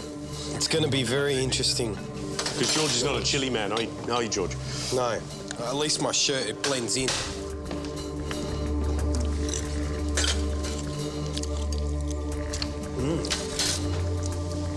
That's good. That's an enjoyment sound. You know, it's tricky because, you know, you picked a dish that Gary and I really love and that we've tried lots of versions of it. I like you're really humble, you know, even though you've achieved some fantastic things, you've been on the world stage. And I think that's an amazing quality in a human. And for me, it's a yes. Oh, thank you very much.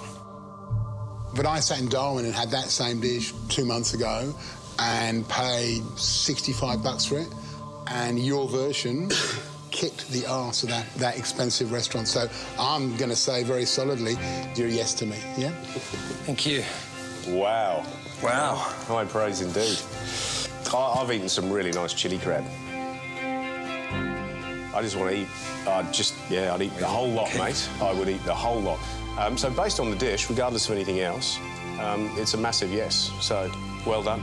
From professional golfer to amateur MasterChef, really, isn't it?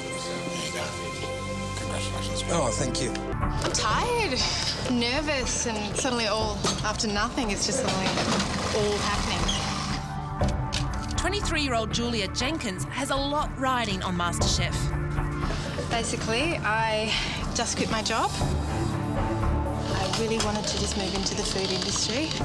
I made a very big and a very scary step. Yeah, I am a little nervous for her. Yeah. I hope she goes well. Yeah. She's very passionate about food, so... So, today I'm cooking a roasted tomato cappelletti. That's a filled pasta. And I'm also making a dessert.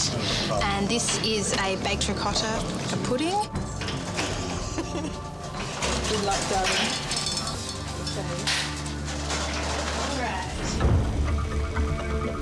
And where did this recipe come from? I just was inspired by the sort of the flavours of summer.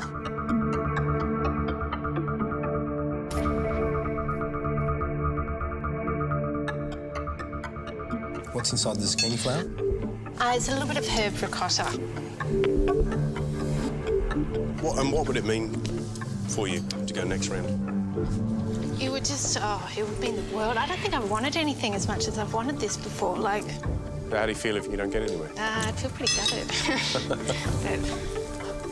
George, did you have a second mouthful? I think he's gone for a third.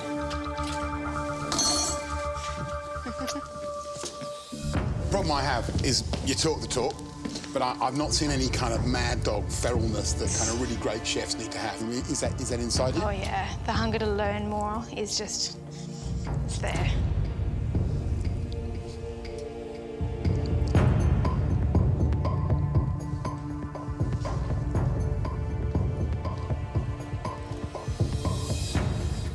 Ooh, it's a tough one.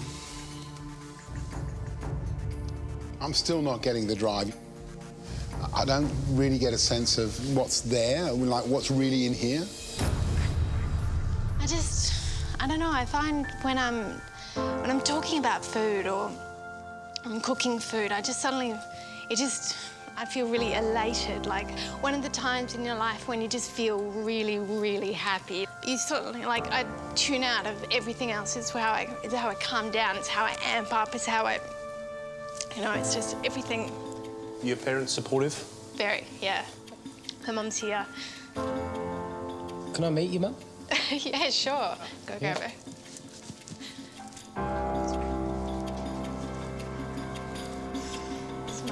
Mum? What's your name, Mum? Hi, Carol. Carol. Hi, Mum. How are you? Hi. I wanted to meet you because I think it's a bit of a unanimous decision. And the decision is... you're going to Sydney. Back in Sydney. The semi-finals and the top 50. Thank you so much. Well done. I know. Come on, give me a hug. Right. Gentlemen, how are you? Andre, how are you, mate? That's good. How's things? Yeah, OK. Right, mate, press on then. Let's go. Chop, chop. Now, the dish is... it's a polpetti, it's a meatball, it's Milanese. It's wrapped in a lettuce leaf. And on a bed of grilled polenta. What I did last night, I didn't know what I was going to do. I stuffed the truffle into the polenta. It only had 24 hours to infuse. I've never done it before. Can I stop you? Can you just slow down? Is it going to spoil if it stays in that pan? No, it's not going to spoil? Yeah, it's fine. Just leave it alone, just for a second. Yep. Let's just have a conversation. Is this you? Are you a little nervous? I'm absolutely wired right now. Obviously, you're very passionate. Maybe you can just explain that a bit. I want to become a complete cook or chef. I know the principles of cooking. Yeah. Where I've gone wrong here, I can tell you right now. I want to have a more refined palate. You've redeemed yourself slightly. We've slowed you down. Pop it on a plate.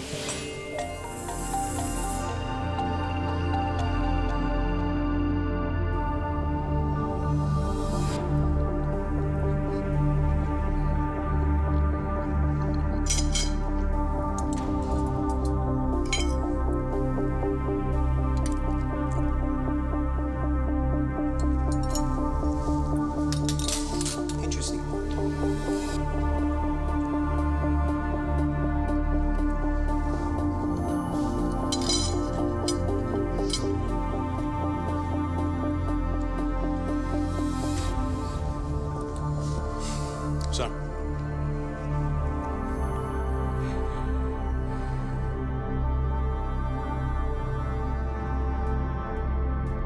Great dish. Really, really good dish. Thank you.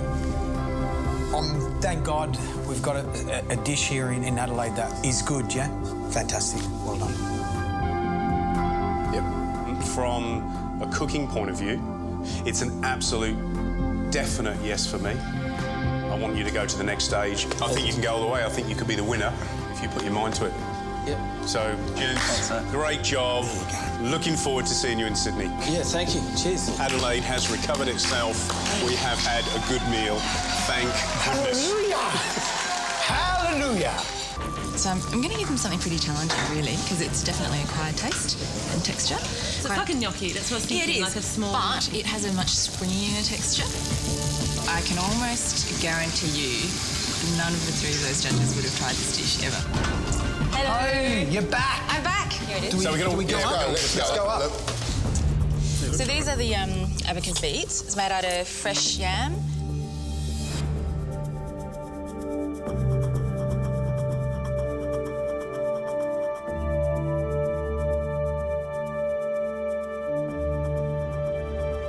That is singularly the best dish we've had. Yes. That's the sort of dish that I've really hoped that we'd find in this competition.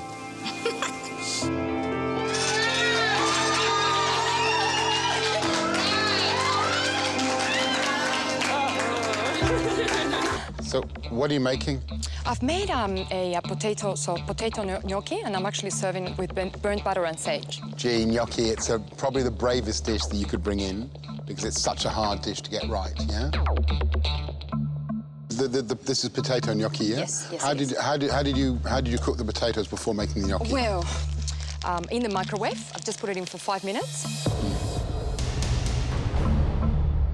So who are your cooking heroes? Who are your culinary heroes? You are. So why do you like George?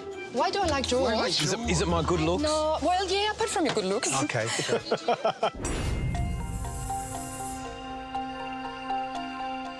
All right, we're going to taste. All righty.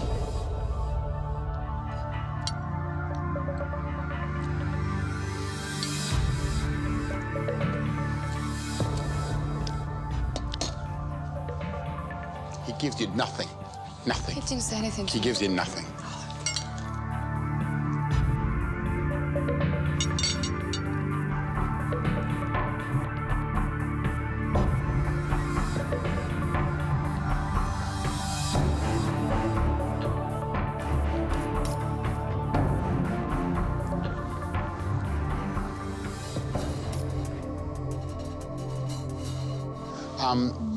That's pretty darn impressive, I've got to say. Thank you. You understand technique, and you know, there's Michelin star restaurants around the world that use microwaves to cook in. For me, a little bit too much garlicky, it's just a personal thing. But anyway, you know, what do you do? That's life. Look, it's an absolute yes for me. I think really good. Well done. Thank you.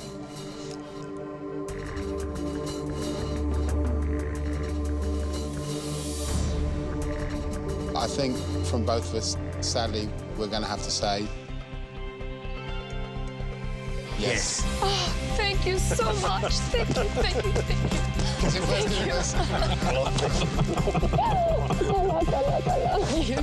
Thank you. George, dearie me here. Thank you so much. Thank you. I feel slightly uncomfortable. Sorry. I thought you were going to say no. Thank you so much.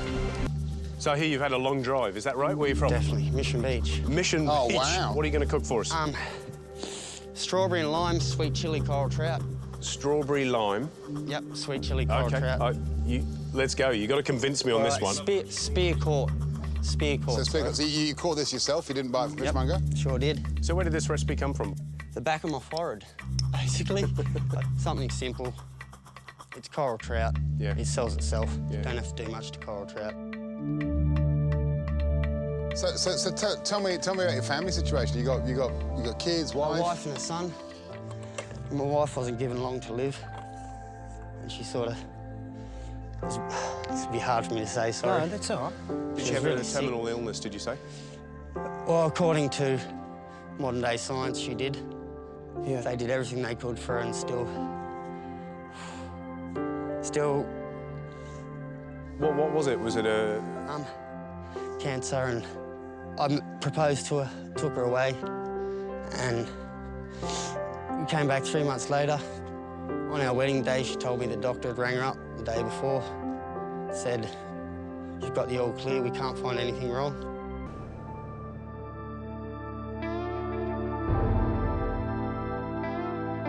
Alrighty. You all right? Yeah, I'm nervous. Depending on this, how it goes, depends on how the rest of my life goes. So you're saying, like, is this like the turning point to your life? Definitely. I've been a labourer my whole life. I've worked for other people at things I don't love doing, and I love doing this. And if I happen to go to Sydney, then it's going to give me the confidence. Either way, I feel really good about myself. Everyone deserves to feel good about themselves, you know? That's good. Okay.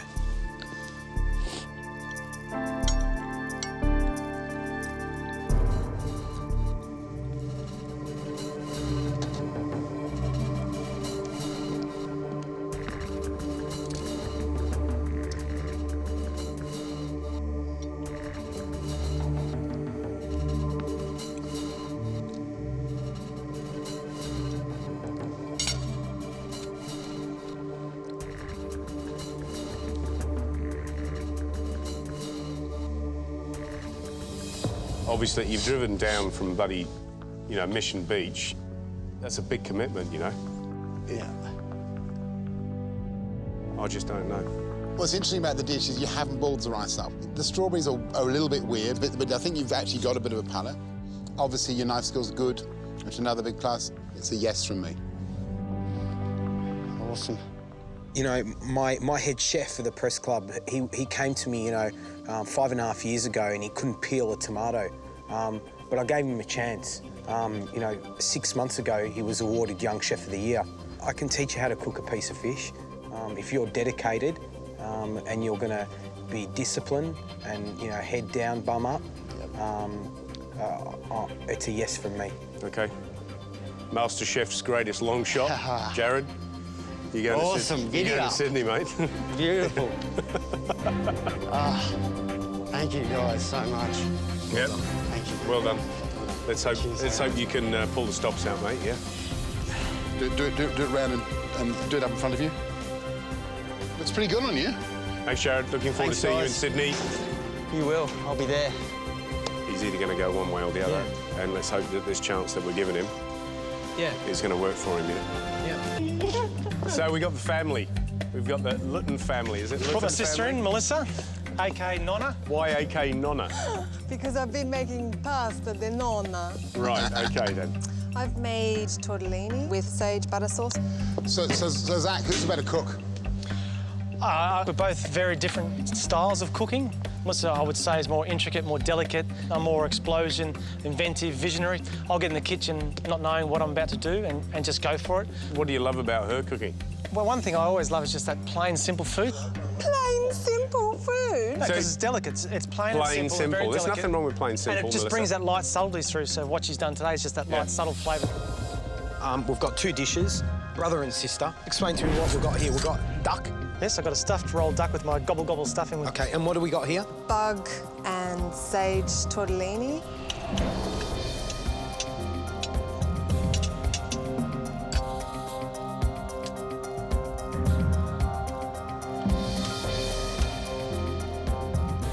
You know, what I'm looking for in a good tortellini is the pasta nice and thin. It shouldn't be like a dim sim, you know what I mean? Yeah.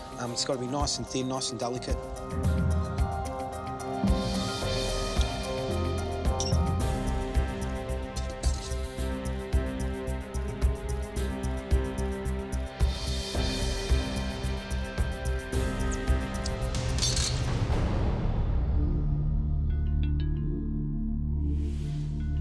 What should we start with? Start with the... tortellini? Tortellini, yeah. I think it's not the best tortellini I've ever tasted. It's not. But it's pleasant. You've rolled out the pasta really well, and it's a lovely technique to know. There's not many people that know how to make pasta dough, let alone roll it out. So well done. Pretty good job. Your food is my sort of food. Absolutely 100%. It's a really beautiful, simple, clean dish. Are you good enough to go through to the next level? That's the question. Now, Zach, if we asked which one of you should go through, what would you say? If there's only one position going and you're going between the two of us, I'd say to take her, let her rip. I'm good at what I do, and whatever I do, I'll fall well. You're getting upset. I actually never expected Zach to say that. Yeah, it's like I'm really touched.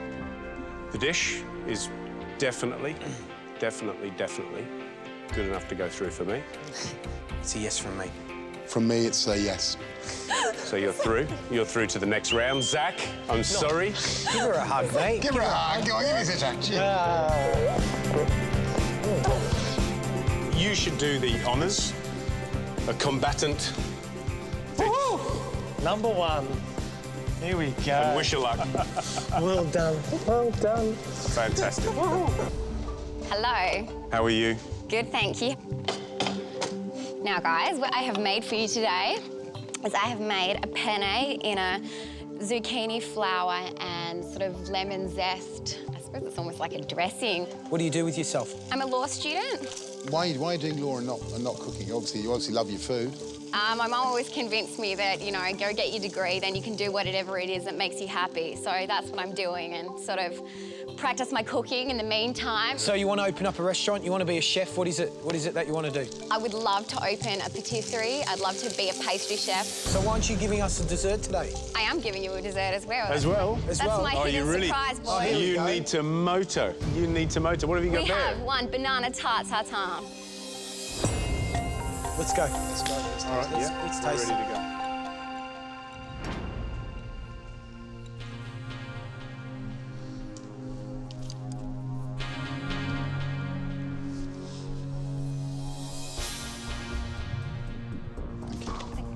My pleasure. I have to try this.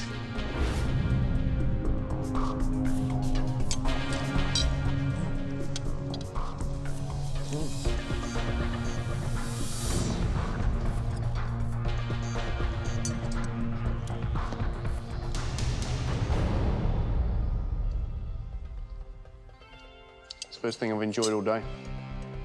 Well done. That's great to hear. First thing I've enjoyed all day. It's a really nice, simple, clean dish. You know what this thing is?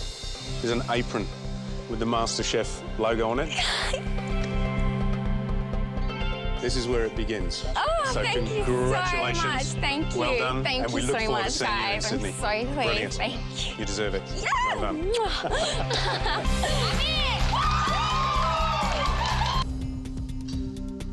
It's a long, painful walk, isn't it? Through here? From the door, yeah. Wasn't that bad. Yeah, OK. I'm really delighted. Right, come on, smart ass. Yeah. Get all that stuff on the bench. So tell us, what are you cooking? This is something I made myself. It's sort of inspired by chili mussels, but it's got shallots, leek, cherry tomatoes with a wine and stock broth sort of thing. Have you cut your finger? Yeah, but I'm right. You taking the top off it? No, just a chunk out of the side. Just a chunk out of the side. I'll be right. I can just put it in this and cook it. No, hang on. Just relax. We'll fix Nurse it. George. You'll be able to move on. Calm down. Take a deep breath. Yeah. Relax. Hang on. No, I'm not finished yet. Yeah. George, is the rest of the finger in the parsley? Hey? I'll get rid of that parsley. Yeah, there it is. Let's have a look. We've got the top of the finger. Nice. There it is. Let me chop them for you, because I don't want you to cut your finger off again. Tell us about that soup you've got on. What's in it?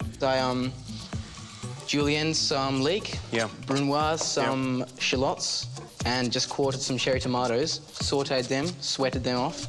Then I Only joking. Let's hope it tastes as nice as you talk, yeah? Smells good.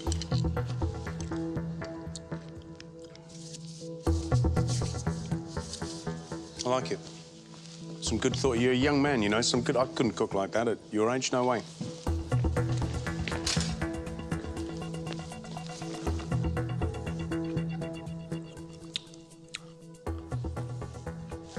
You know what? I'm glad you chopped your finger, because you're going to chop loads more. You're going to burn loads of hands. It's going to be intense, yeah? Thank you.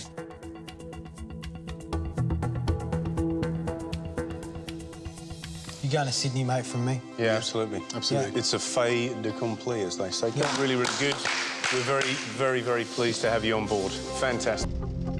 Tell us what you're doing. Went down to my butcher and I said, well, have you got a nice lamb rack for me? So Max, my butcher, grabbed me out a nice lamb rack, and that's what I decided to do, a lamb cacciatore. I'm just going to season the lamb before I chuck it in the pan, just so that it's actually got a little bit of flavour to it. Yeah, never going to cook in time. I have actually made one earlier. Thank goodness. So what I'm going to do is I'm just going to show you what I did, and then I'm going to swap it out for the sauce. So, did we ask what the dream was? Are we going to open a restaurant, a cafe? I want to be a celebrity chef. I want your bloke's job. Oh. You did say that Submariners were a bit weird. Well, we are a bit weird, but what do you do? Let's pop this up.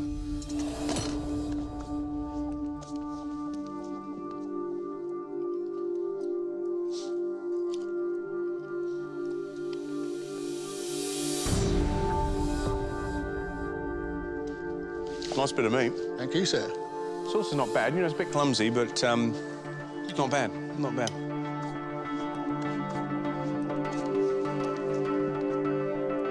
think this is nice. If you just draw a line there, because that there's just, yeah, it's not good.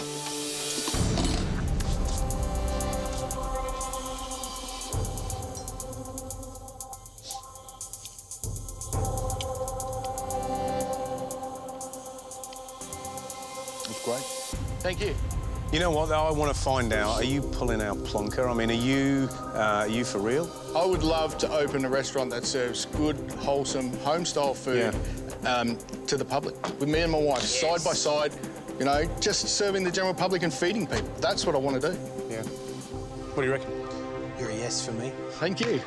And oh, yeah, I'm a yes, for sure.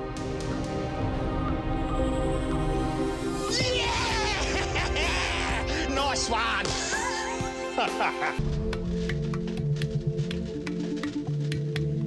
Hi, Aaron, quick as you can, please, and tell us what you're going to cook. Okay, I'm doing a seared Canadian sea scallop with sphericated pea. So you're a bit of a fan of techno-emotional modern cuisine, are you? At the end of the day, there's no new fish jumping out of the sea. We're not, you know, there's no new herbs that people are growing. So, you know, this is the way of redefining textures, putting new flavours together, and just being out there and courageous. What you're basically doing there is you've taken a load of peas, which are round in the first place, and you've essentially made them into a puree, and then you're making them back into a pea, isn't it? Yeah, but it's a different texture to a pea. This is a burst of flavour. It's not a pea in its essence. It is. And the people at home will be saying, I just don't get that. Yeah, I really just wanted to try and be different. OK, let's taste it and we'll see what it's like.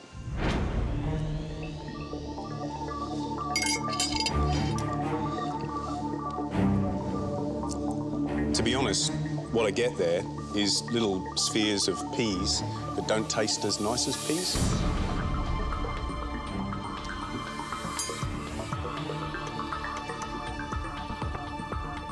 The problem with this food is it's very, very, very easy for it to be wanky. The whole essence is not about doing something spectacular and foamy and wow. It's about taking something and highlighting the flavour of the central ingredient. Having said that, for a 21-year-old kid to cook that sort of food and to cook a dish like that at that level is fantastic. From my point of view, you've presented an interesting dish. If you can temper a little bit of this need to show off this way and concentrate on some basics, then I think you'll do well. So from me, I'd like to see you in Sydney. It's a yes from me. Thank you. I'm really impressed about what you know. And I do want you to come to Sydney, but head down, bum up. So it's a yes from me. This country has yet to really embrace this style of food, and that's a concern. But that's a yes from me. Cheers, thank you. So you're going to Sydney? Oh, thanks. Yeah. Look, you've impressed us enough to go, so well done. Thanks. 1 of 50. What a chance, yeah. huh? Well, I'm nearly in tears. I'm so happy. OK, you can cry. Yeah, it's like... It's speechless. You all right? Yeah. Come on, do your apron up, and I'll give you a hand to pack down, yeah? Shit. Well done. Hi, Sarah, welcome. Hey. Congratulations on making it this far. Thank you so much. I'm out to prove that vegetarian food can taste good because I'm vegetarian. So what did you do? So what I did, step by step. roasted some beetroots up. I used carnaroli rice rather than arborio because I find that it holds its shape a bit better. Yeah. Good decision. I chose to use the goat's cheese and the walnuts, partly because I really like contrasting textures. You've obviously spent some time thinking about flavours. Can you talk about your relationship with food? Well, I actually had an eating disorder, anorexia, and it took a fair chunk of my life away from me. I know it's going to sound really weird, but my eating disorder has actually helped me become a better cook. When you go without something for a long time, you really, really love it when you get it back. When you first discussed the dish, I was excited by it. I'm not actually really excited now because I hate moulded rice.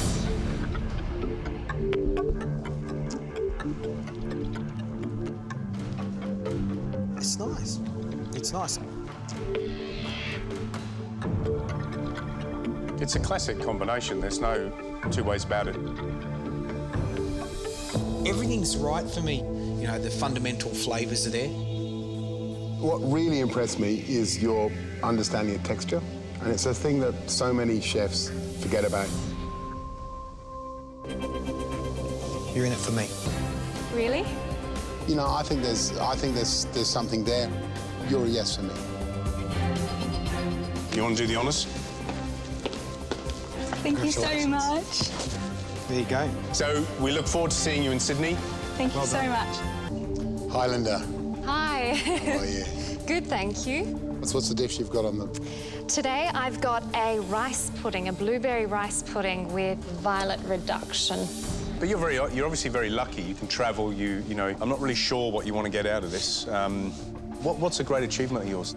I competed in a beauty pageant contest last year. My mother was diagnosed with breast cancer. I was dealing with that.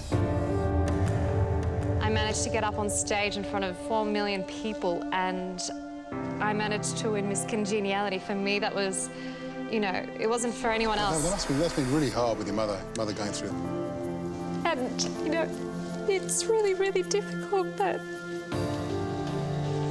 I do it for the people I love. I don't do it for myself because I know I have that passion. She's good now? She's getting better? Yeah, she's all right. So let's have a look at this dish. It's a blueberry rice pudding. Yes. With a violet dust. Yes.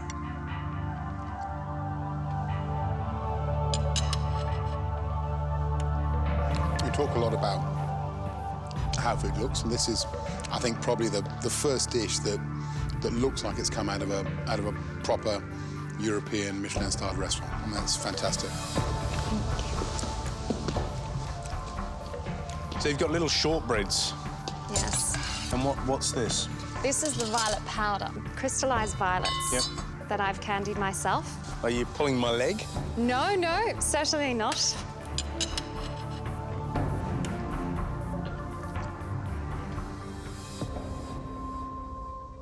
Listen, what I'm imagining in Sydney is these 50 great people that are passionate, that are driven. They'll be sweating, they'll be crying, they'll be laughing. Are you able to tick all those? Yes. Yes, yes, yes, yes, yes. You're in it for me. Yep. You're in it for me. Yep, for me as well, then. Thank you so much. Thank you. I've got to go. Thank you. G'day, guys. Good afternoon. How are you? So, what are you cooking for us today? Today, I'm doing an aglio olio with pancetta, rughetta, cherry tomatoes, and finished off with some grana padano on top. Why do you want to do this? What's MasterChef Australia going to do for you? MasterChef, for me, is going to enable me to introduce food into my wine store. That's my whole ambition in life, is to do that. And you see yourself doing the cooking? Yeah, I can. Who's going to run the wine business? Well, I've spoken with my wife. She's actually, we've actually got the similar passions.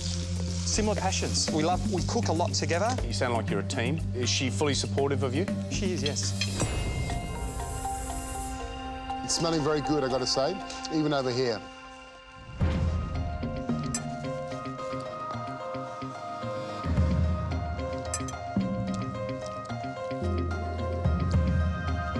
I'd be happy in a little cafe eating that. No problem at all. Thank you. I'm just, you know, the wife, husband team, you know, it's, I'm not sure. Who really is the cook? Is she here today, by the way? She is, yeah. She is? Go and get her. Go on, bring her in. What do you reckon? You reckon he's the cook or you reckon she's the cook? But it's him. He's the one that stuck his hand up in the air and said, oh, I want to do this. And will he be as good a cook without his wife around? Guys, this is my wife, Tamara. Tamara, nice to meet you. You too, nice to meet you. We're just trying to figure, maybe it's just my suspicious mind. It's a very, very simple dish. The two of you love to cook and to, you know, all the rest of it. We do. I know that food's always been his passion, and It's actually both our passion, but at the end of the day, he's doing it for us, and if he was to succeed, maybe our dreams will come true. Tamara, do you want to just come over here so we can ask?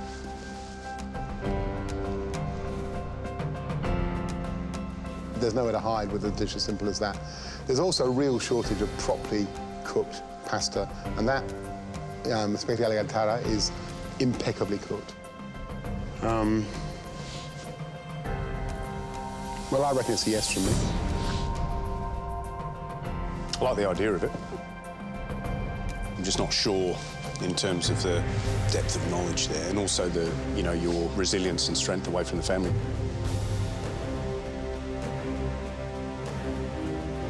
But I like it, so it's a yes. It's a yes from me. It's a yes from me. Tamara, I think you should probably do the honours.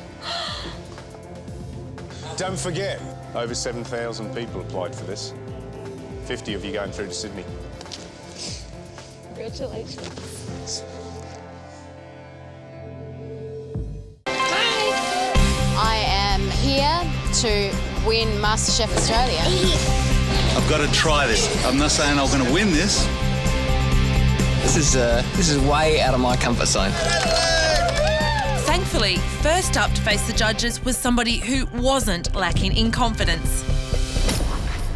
I'm James. I'm 47 years of age. I'm here because I've been given a gift, and that's to create. I know how to make your taste buds shake. Are you a flamboyant cook? Absolutely, yeah, it's got to be first class.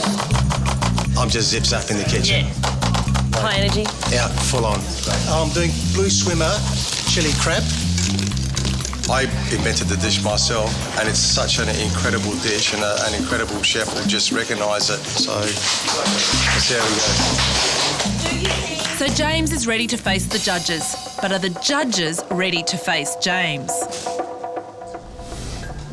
I'm going to show you today what South Australia's got to offer. I steamed the crabs and I made a broth out of the shells. Yeah, so roast them off, or did you? No, not roast them off, just boil the crap out of them. Yeah, OK. You know? Quick taste, got any lemon juice or anything going in there, or no? All natural. If you start throwing lemons and... So you're telling me crab and lemon doesn't go?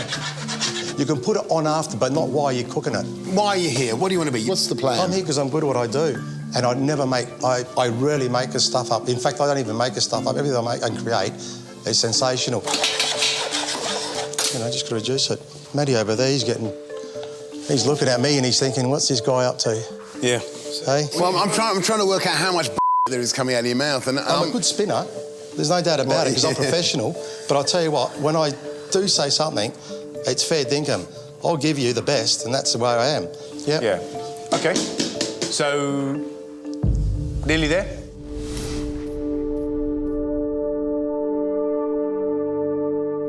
I can understand your confidence, and that's all good and well. Yep. But there's a bucket load of experience over there between all of us, and it's actually nice just to stop and listen. OK. Yeah. I'm not enthusiastic about it. I'm sorry about that. Yep.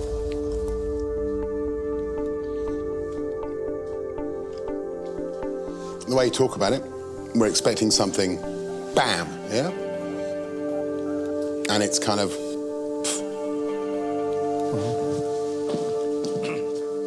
Good, James. I'm sure you're great, fun guy, and that's great.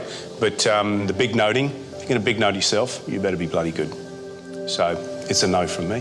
Thanks very much. It's a no from me. It's a no from me. This isn't the South Australia the judges were hoping for. Perth is off and cooking, except for one. Drama, I've left my pot behind. I will somehow find a pot. No pot, no chance for Lay Ho. I have everything else but pots. Finally, Lay Ho catches a lucky break from a good Samaritan. All right, I've got it.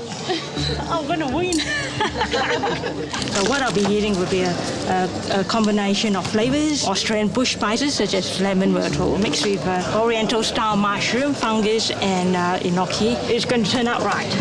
It'll be great.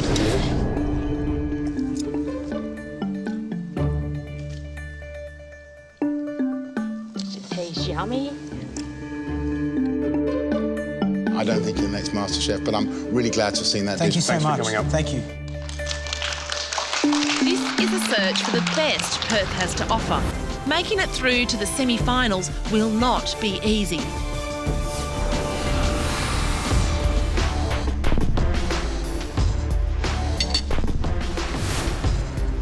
Sorry, way too much garlic. Those aren't restaurant quality. I really don't want to insult it, but it just looks really pale and unappealing. Did you taste that before you put that on the plate? No, I haven't. No. You have to taste everything. That sauce is vile. I'm not going any further. I just can't bring myself to eat it. It's a no for MasterChef. It's tough, but only the chosen few are going to go through, and I'm losing hope. I've seen What's one going so on, far. Perth? Give What's me something. happening? Yeah. Give me something.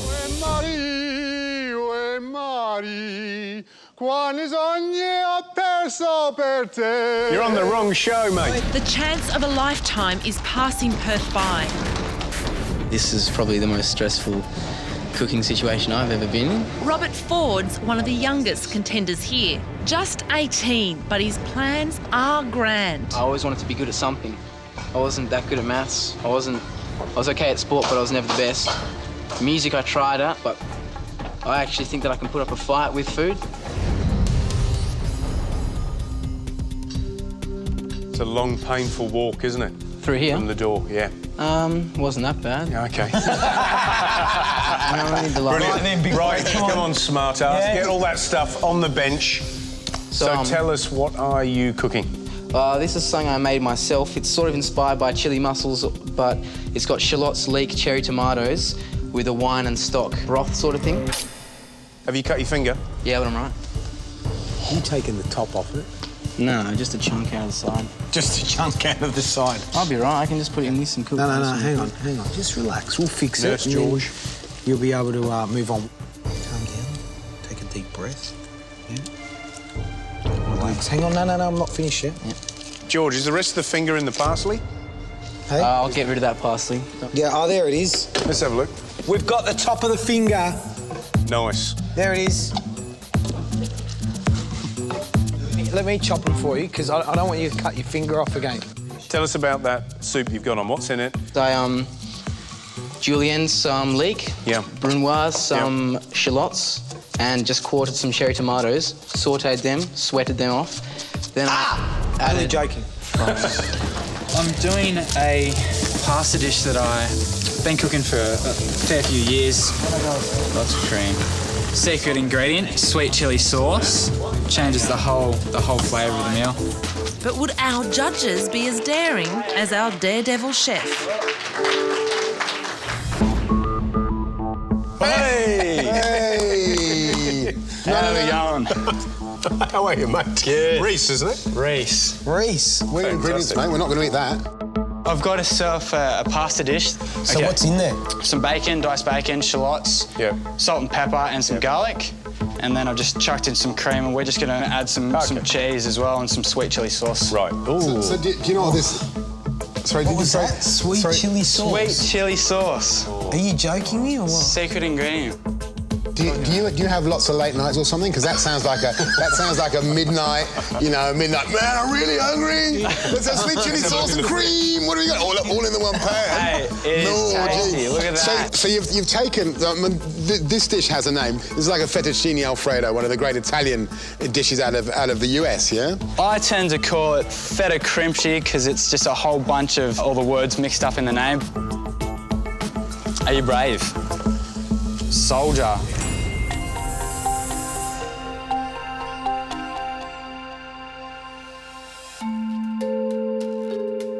Go on, son. You can do it.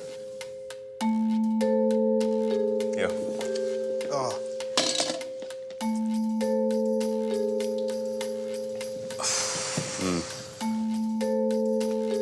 You know, it's beautifully overcooked pasta with loads of cream.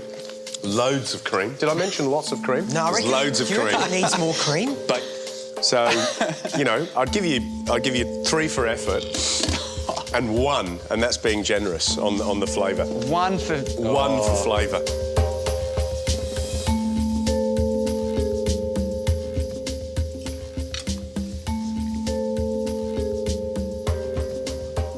What's amazing about this dish is you've managed to get the pasta the same texture as the cream sauce.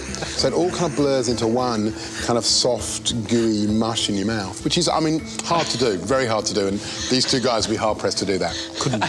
The kind of thing about a dish like this is it kind of doesn't matter if we don't like it. If you and your mates like it and you cook it for them, that's fantastic. You know, a little secret guilty pleasure. All right, what can I say? Reece, the verdict from the line is definitely a no for MasterChef. All right, thanks, guys. See you later. Right, thanks, Reece. Have a nice life. Away I go. You know what, though? There are restaurants that serve that. I'm here to become Australia's first MasterChef. What you see is what you get. I didn't have enough money to book my ticket to come down and join MasterChef.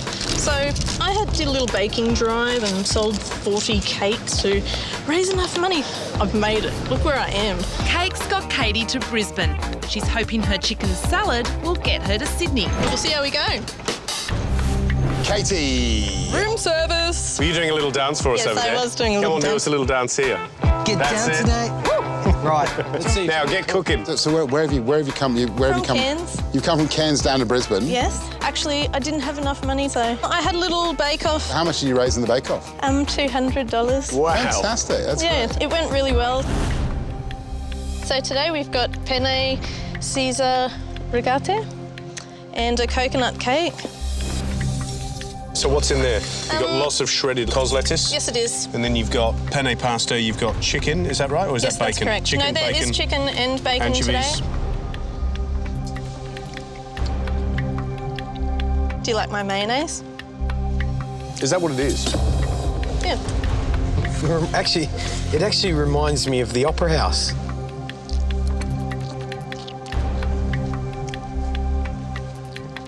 Amazing. Oh, thanks. Thank you so much for bringing your personality down from Cairns. Thank you. It always makes food taste much better when it's served by someone who actually gives something of themselves. Thank you. I feel the pressure. But that's mean, okay. isn't it? Do you want the verdict? Sure. I'll be honest with you, the salad doesn't appeal to my taste at all. I mean, there's too much lettuce, cold pasta, it's overcooked, really strong mustard flavour, and it doesn't work so good. So, thanks very much, but no. Oh, thanks very much. Thanks very much, but it's a no for me. Thank you. Look, I really like that coconut cake. Go back and start yourself a baking business because you've obviously got great touch with baking, and that if you can sell $200 worth of cakes to get down here, you should be able to keep that going as business. Very admirable. But it's fantastic stuff, and thank you so much for coming in. I've had housemates that tend to bring home bits of roadkill, and it's usually me that gets to cook it. So they said you should go down and try and cook real food for a change. So here I am. Nick Wilkerman has made his first ever trip to the city. He's here to show off his bush cooking skills. I work as an adventure guide, so I do a lot of rock climbing and hiking work, all that kind of thing. And so a lot of my cooking is done on fires or in camp ovens, on little stoves. So this is all a bit foreign, just going from that kind of thing to the fine dining. What are you cooking today then? Cooking a chicken jolly. It's a big piece of breast chicken, I suppose. I like the actress, that's the only parallel I can draw. Did come from the supermarket, this one, I'm happy to say. All right. Now, are you ready to put a few of those things on your trolley? Yep. What's with the woolly hat, mate? It's like 30 degrees outside. Yeah, it keeps the hair out of my eyes. I'm in the middle of a stupid bet so you can grow their hair for the longest. So what have you got? It's called a chicken jolly, named after the actress. Chicken jolly? Yeah, it's chicken breast. It's infused with white wine and it's served with fettuccine, parmesan, avocado and almonds. What do you do? Yeah, I was about to go into that. I actually work as an adventure guide and I spend months at a time out in the bush. So do you fish? Do you shoot? Try to. I don't. Generally, I'm just the cook. But just like these guys, they cook and they send people out to go and get stuff. That's right. Yeah, That's a good idea. Good what happens. So if you're cooking, where else do you get your ingredients from? Eating the odd bit of roadkill. Sorry? Eating the odd bit of kangaroo that's been retrieved from the side of a road. I'm eternally suspicious now of anything that you cook. You're the food critic. Of course, can have a rock off if you like. I won't be Do we rock off? Actually, paper, rock, scissors it. Do you want to? Ready? Gary! Oh. Enjoy. Oh, hang on. Oh, no! Oh, that must have been on the chicken. No! Oh. Record-breaking hair? Oh. What's that? The thought of eating your hair has really put me off. But thanks for having a go. Thank you, mate. Pleasure, thank you. Anybody got a question? You're all good? Said one dish, I see 2 plates. What do you mean? There's a plate here and a plate here. Can you do 2 dishes? Would you plate up food on a plate that raw pork's been on? There's soap and water underneath the Is bottom. it hot, soapy water? Don't ask silly questions, yeah? No. One dish. Chili. Can be entree or main. Can be anything you want.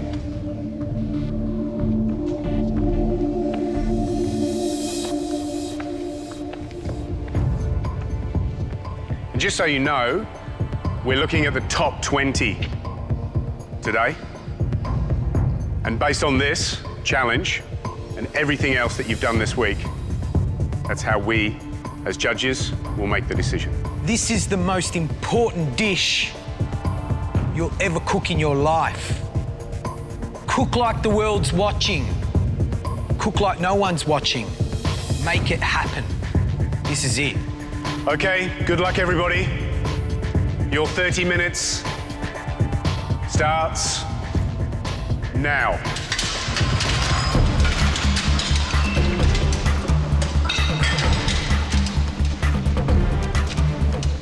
Immediately, I was like a chessboard player. I just tried to find something as simple as I could, as fast as I could. Take your time, have a look at what's there, concentrate and come up with something good. Gary, I've done some wacky shit in my time, right? I'm not going to say I haven't. All right, I've cooked some weird stuff, but can I tell you, pork and chocolate and croutons, It's a fine Becky, line, isn't it? What's that all about? Look, we've got a few desserts. There's a few people taking a chance. Eggy bread, some people... Eggy bread, yeah. And that's our vegetarian, isn't it? You know, she's decided to do something different.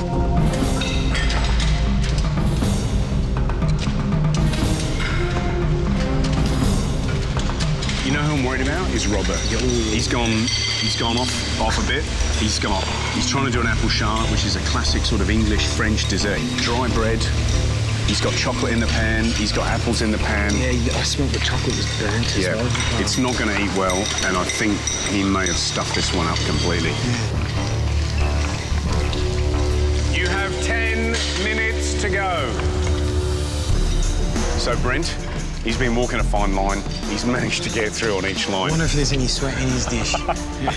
I'm in control of my nerves right now. I'm really comfortable being here. I'm trying to do my pork well, and I actually used to char it to finish it off, to give it an extra smoky flavour and a lift that it'll be totally different for everybody else. I'm worried about Aaron. He's been a bit clever, actually. Let's see if he can pull that off, you know? I was going to put something out there that was just, visually exciting and also quite tasty as well. I was near Aaron and I decided to place myself next to him because I thought that that he's got a different angle and he's probably relatively easy to psych. They were all competitors and we're all here to win the title. You know, there's not 49 MasterChefs or 32 or 16. There's one. So I mean, you've got to take it seriously. 5, 4, 3, 2, 1. That's it, guys. Tools down. Put your pans down. Leave your plates alone. Time's up. Well done.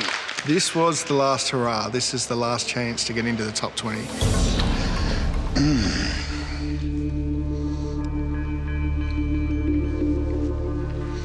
So on the menu, that's going to read pork sandwich with chocolate, is it? No, pork medallions. So pork medallions with chocolate. I came up with this because I imagine the flavours. I don't eat pork regularly, but I have had it. And I imagined like the nice velvety dark chocolate with the white meat would have gone quite well. I've got a good imagination. that's still a bit sweet, and so you do get that sense of like biting into picking a chocolate out of your selection box, and it's not filled with orange cream, and it's filled with, you know, crunchy That pork. doesn't take your fancy to like to get pork chocolate out Let of the me box. think about that for about half a second and go, no, probably not. If we were sitting in a restaurant and that comes up, you know, there would be 1 in 100 diners who would go, you are a genius, but there'd be about 85 diners who'd run screaming from the door going, oh my God, I can't get it, because it's quite a radical idea.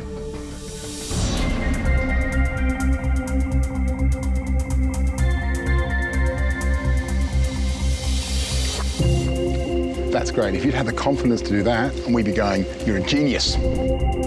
Lucas, could you use that as a little putter? You would struggle. It's very petite.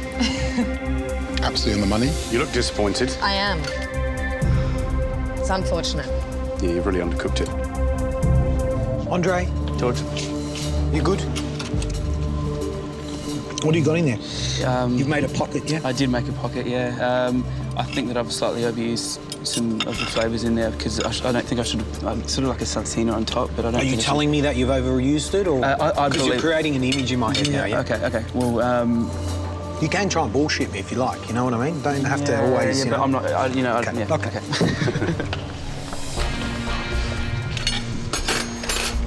How do you think it compares to Andre's next door? Very different, two different dishes? Yeah, it's a different dish. I mean, if I had to compare it, I'd say this is a more sort of French traditional style, something like classic pairings as opposed to an Italian-themed dish. It was a bit interesting. I mean, I've never really been in that situation, and you're also careful. You don't want to tread on his toes and say, oh, yeah, his dish was crap. Yeah, what do you think, Andre? That looks dry. But it isn't dry, you know, it's not bad. Yeah. Andre thought it was dry and probably got put back in his place by Gary, who said no, it was very moist. Robert, how you feeling? Pretty nervous, actually. So what have you done, mate? I've attempted an apple charlotte, even though I've never... Apple charlotte, yeah? Never read the recipe or practiced it. I just thought what I've seen on TV, I could maybe put it together and create something like that. Apple, caramelised apple. I thought, you know, may as well take a risk. I thought everyone else would be doing the pork. I just thought I'd go for it. They're all pretty speechless. I got the shortest review out of anyone there, I think. Do you think it was a wise thing to do? Just absolutely devastated that I've been so stupid. I want to prove to myself that I can pursue things if my heart really lies there, you know. Give me 3 other things you could have done, just now, off the top of your head. 3 other things you could have done that would be better than this. My first opinion was to cut the apples into wedges, layer them out, caramelise them, but not with too much sugar, do the pork, and then make a mayonnaise with the egg, the olive oil, the egg yolk. Okay, just stop there, because you've answered a big question, but you've also... I think everyone here will sit around and go, why didn't you do that dish? Because that's a crazy, crazy thing to do. Yeah.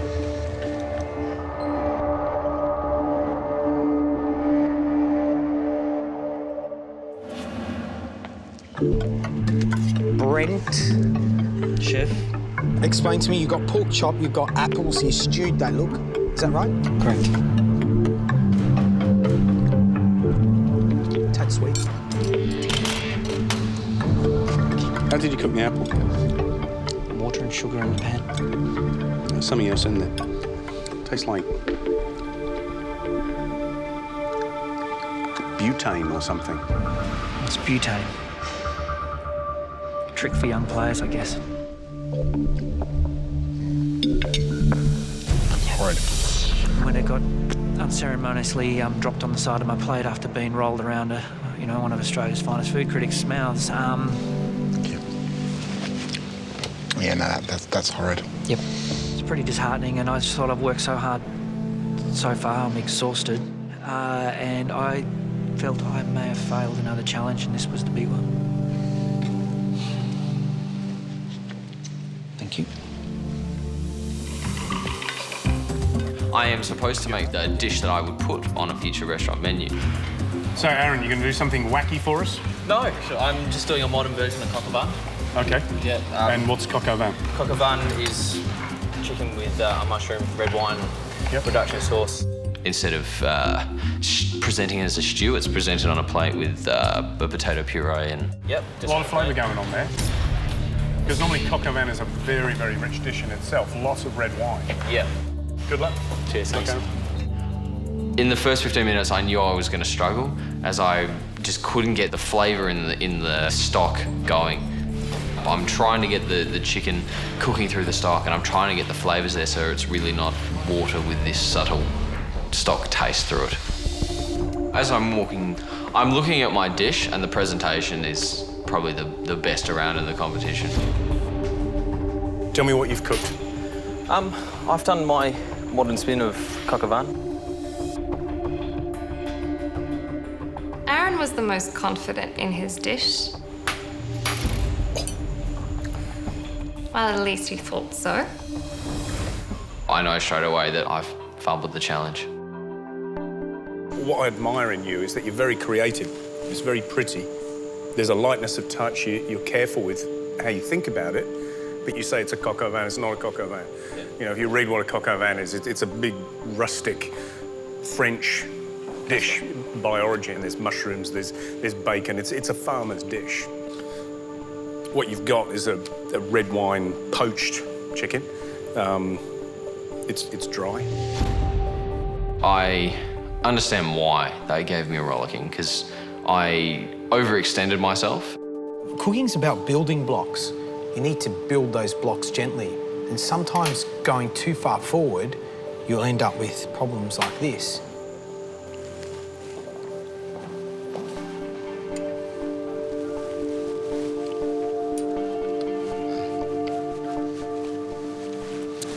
That doesn't deliver, that doesn't deliver, that doesn't deliver, that doesn't deliver. It looks nice, but we don't eat food for looks, yeah?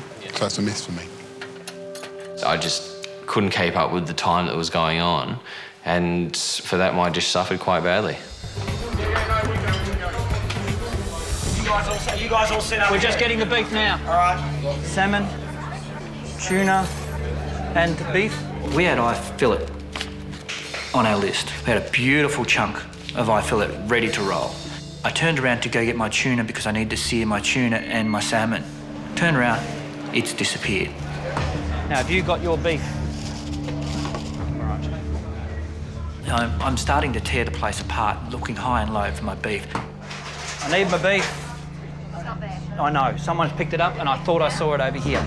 I see over in the corner the red team huddled being shown how to do their beef. I had my station set, mate. Give it back. Now, I accused them of nicking my beef, which probably wasn't the smartest thing because it's 4-1 and Trev's standing there going, it's not your beef. I'm like, yeah, sweet, no worries, dude. So I go looking for more meat because we can't do this without it. Excuse me, Sam. Chef, could I have Sam, please? Yes. I think our beef has been removed from here because I haven't touched it. Okay, guys, you got 5 minutes. You know that, don't you? Thank you. Please go and help Brent look for his beef fillet. Julia, if you can't find it in the next 5 minutes... Take it off the menu.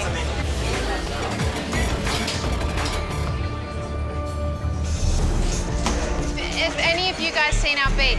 No. Your what? Beef, no. Sammy, beef is off the menu. Beef's off the menu? Yep. Julia, can you please go to speak to Lucas and Josh? And tell Matt, yep. Yep. I feel responsible for the beef goes missing because I'm responsible for the whole performance of the team. Beef's off the menu? Has to be. Why is that? What happened? We have misplaced our beef fillet. Okay. So you don't know where it's gone? Got no idea where it's gone. I know it was on our tray when we brought it downstairs. You know, in a situation like this, if you haven't got it, you can't serve it to the customer. Don't even offer it to them. Time for service was about to come up, so put our trust in one another to deliver and win. There's a bigger prize than a piece of missing beef. Was the food getting up on time? We did run out of a few things and we coped with what we had, so... There was a problem, there was a saga with beef. What happened? Yeah, our beef went missing. Went missing. Does anyone know about this beef saga?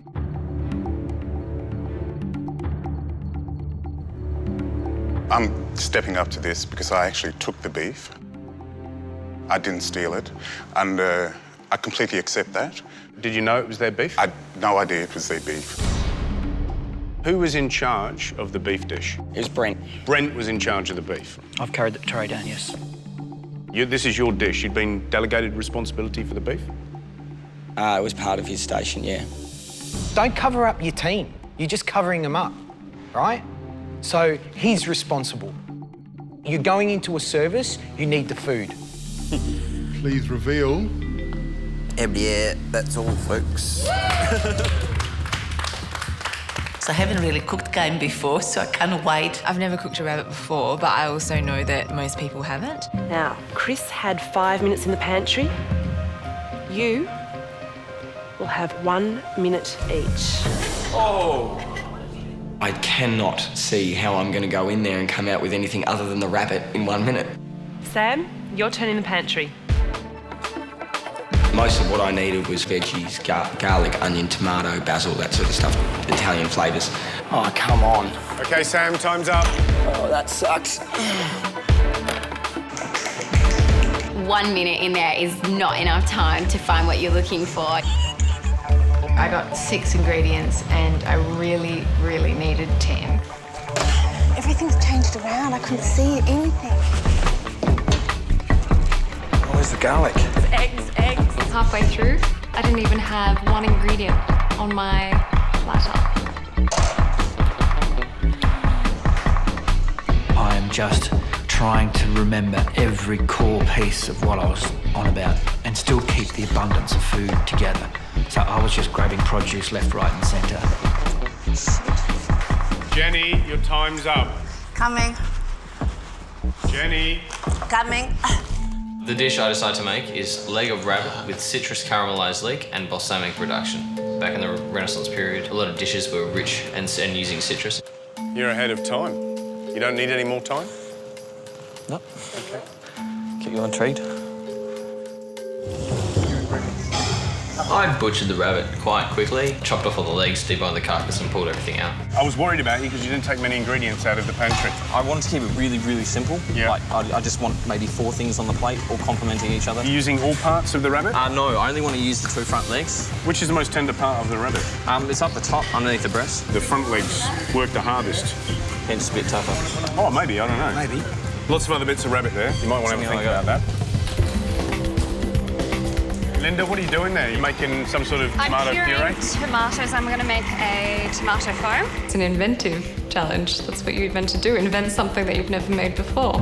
It's going to be a very refreshing thing to the rabbit. You're going to roast, you're going to fry, you're going to... I'm going to make most likely a terrine or something along those lines. What is Linda doing? Head tomato and basil, great flavours, but can I tell you, I'm a bit concerned. She said about actually to me, she said tomato foam. Yeah. And what she's done is a creamy tomato mousse. Well, what's in there now? We have rabbit, kidneys, rabbit liver. It didn't have all the ingredients of a terrine. I don't understand where you're going with it. How are you going to... I'm working on that at the moment. Right. OK, so we'll come back and find out. Aaron, please come forward. It's exceptionally important I stay out of the bottom 3. I was in the bottom on the chicken challenge. In fact, I lost the chicken challenge. What have you done? Leg of rabbit with citrus caramelised leek and a balsamic reduction. Nothing wrong with putting 3 ingredients on the plate, but they've got to be smashing. The leg is well overcooked. I can't taste any orange. All I can taste is burnt bits. OK. A 5-year-old could cook better than that. There is no way on the planet I'm going to be in the top 3. We have a trancha of rabbit with pesto crumbs and a tomato foam. Congratulations on achieving what I think you've set out to achieve, which is to deliver something that does look like a dessert. It's very big within Europe. For the joke to really work, it has to taste delicious.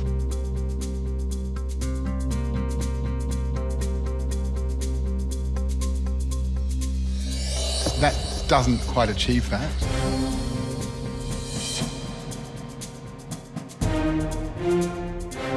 That is horrible.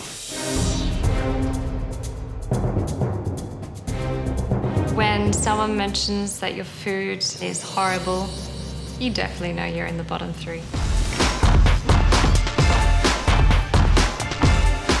Michelle, Yes. you did want mushrooms, didn't you? Well, I thought it's a change for me. So what are you cooking for us? So I'm just doing marinated tofu with shiitake mushroom. Yep. With some ginger rice and braised bok choy. All right, best of luck. Thank you. When they come to my station, they nod their head and they walk off. I hope they're enjoying the flavours, I don't like no comment, I'd prefer something.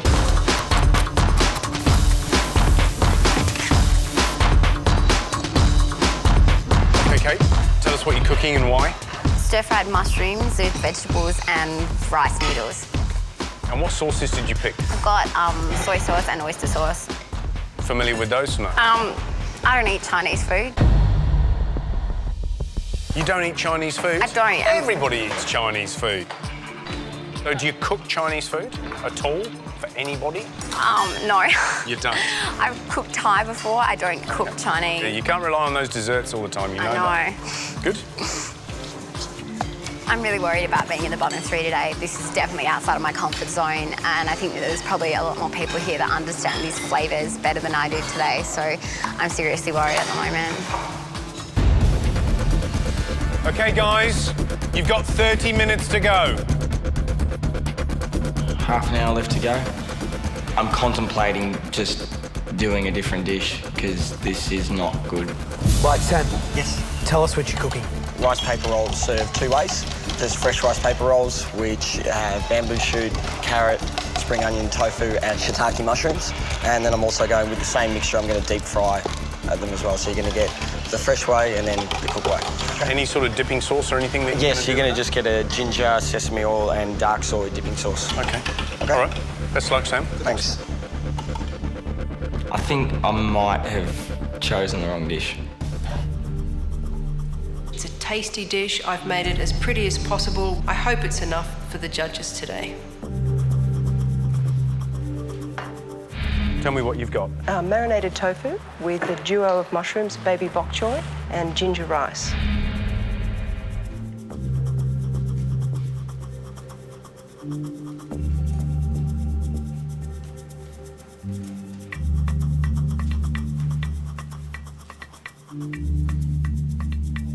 I'm disappointed in the presentation.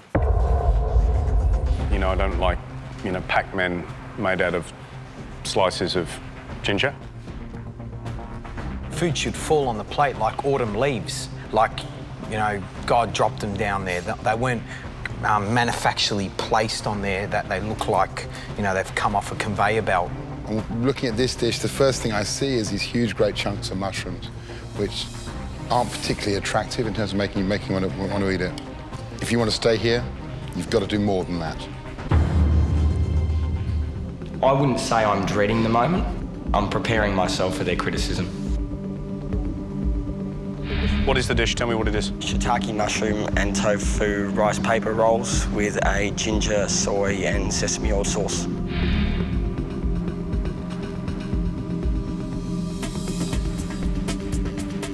When you first bring the dish up, it looks nice. It looks nice and fresh, but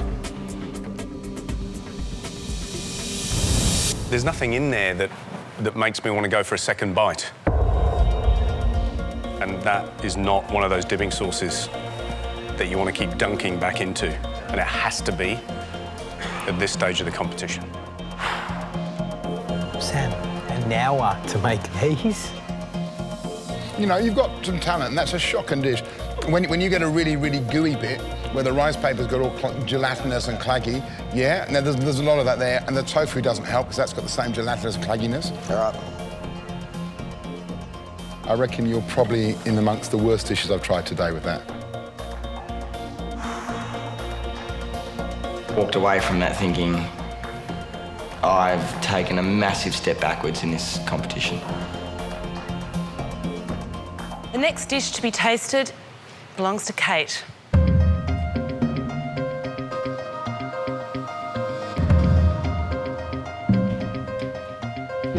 What's the dish? Stir-fried mushrooms with Chinese broccoli and water chestnuts with rice noodles.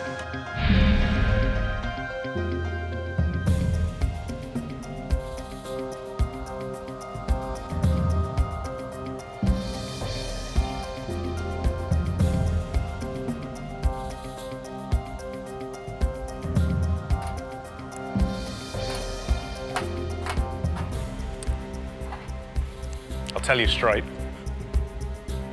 I think it's crap. You've taken beautiful mushrooms and spoiled them.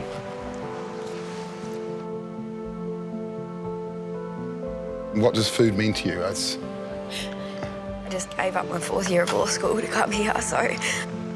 Look at the dish, go back to your station, taste it, work out what you would have done better, and tonight, go home and read every Chinese cookbook you can to get an understanding of what those flavours are. I've never been told in my life that anything I've done before is crap. I've never felt like so much of a failure in my life than I did at that point.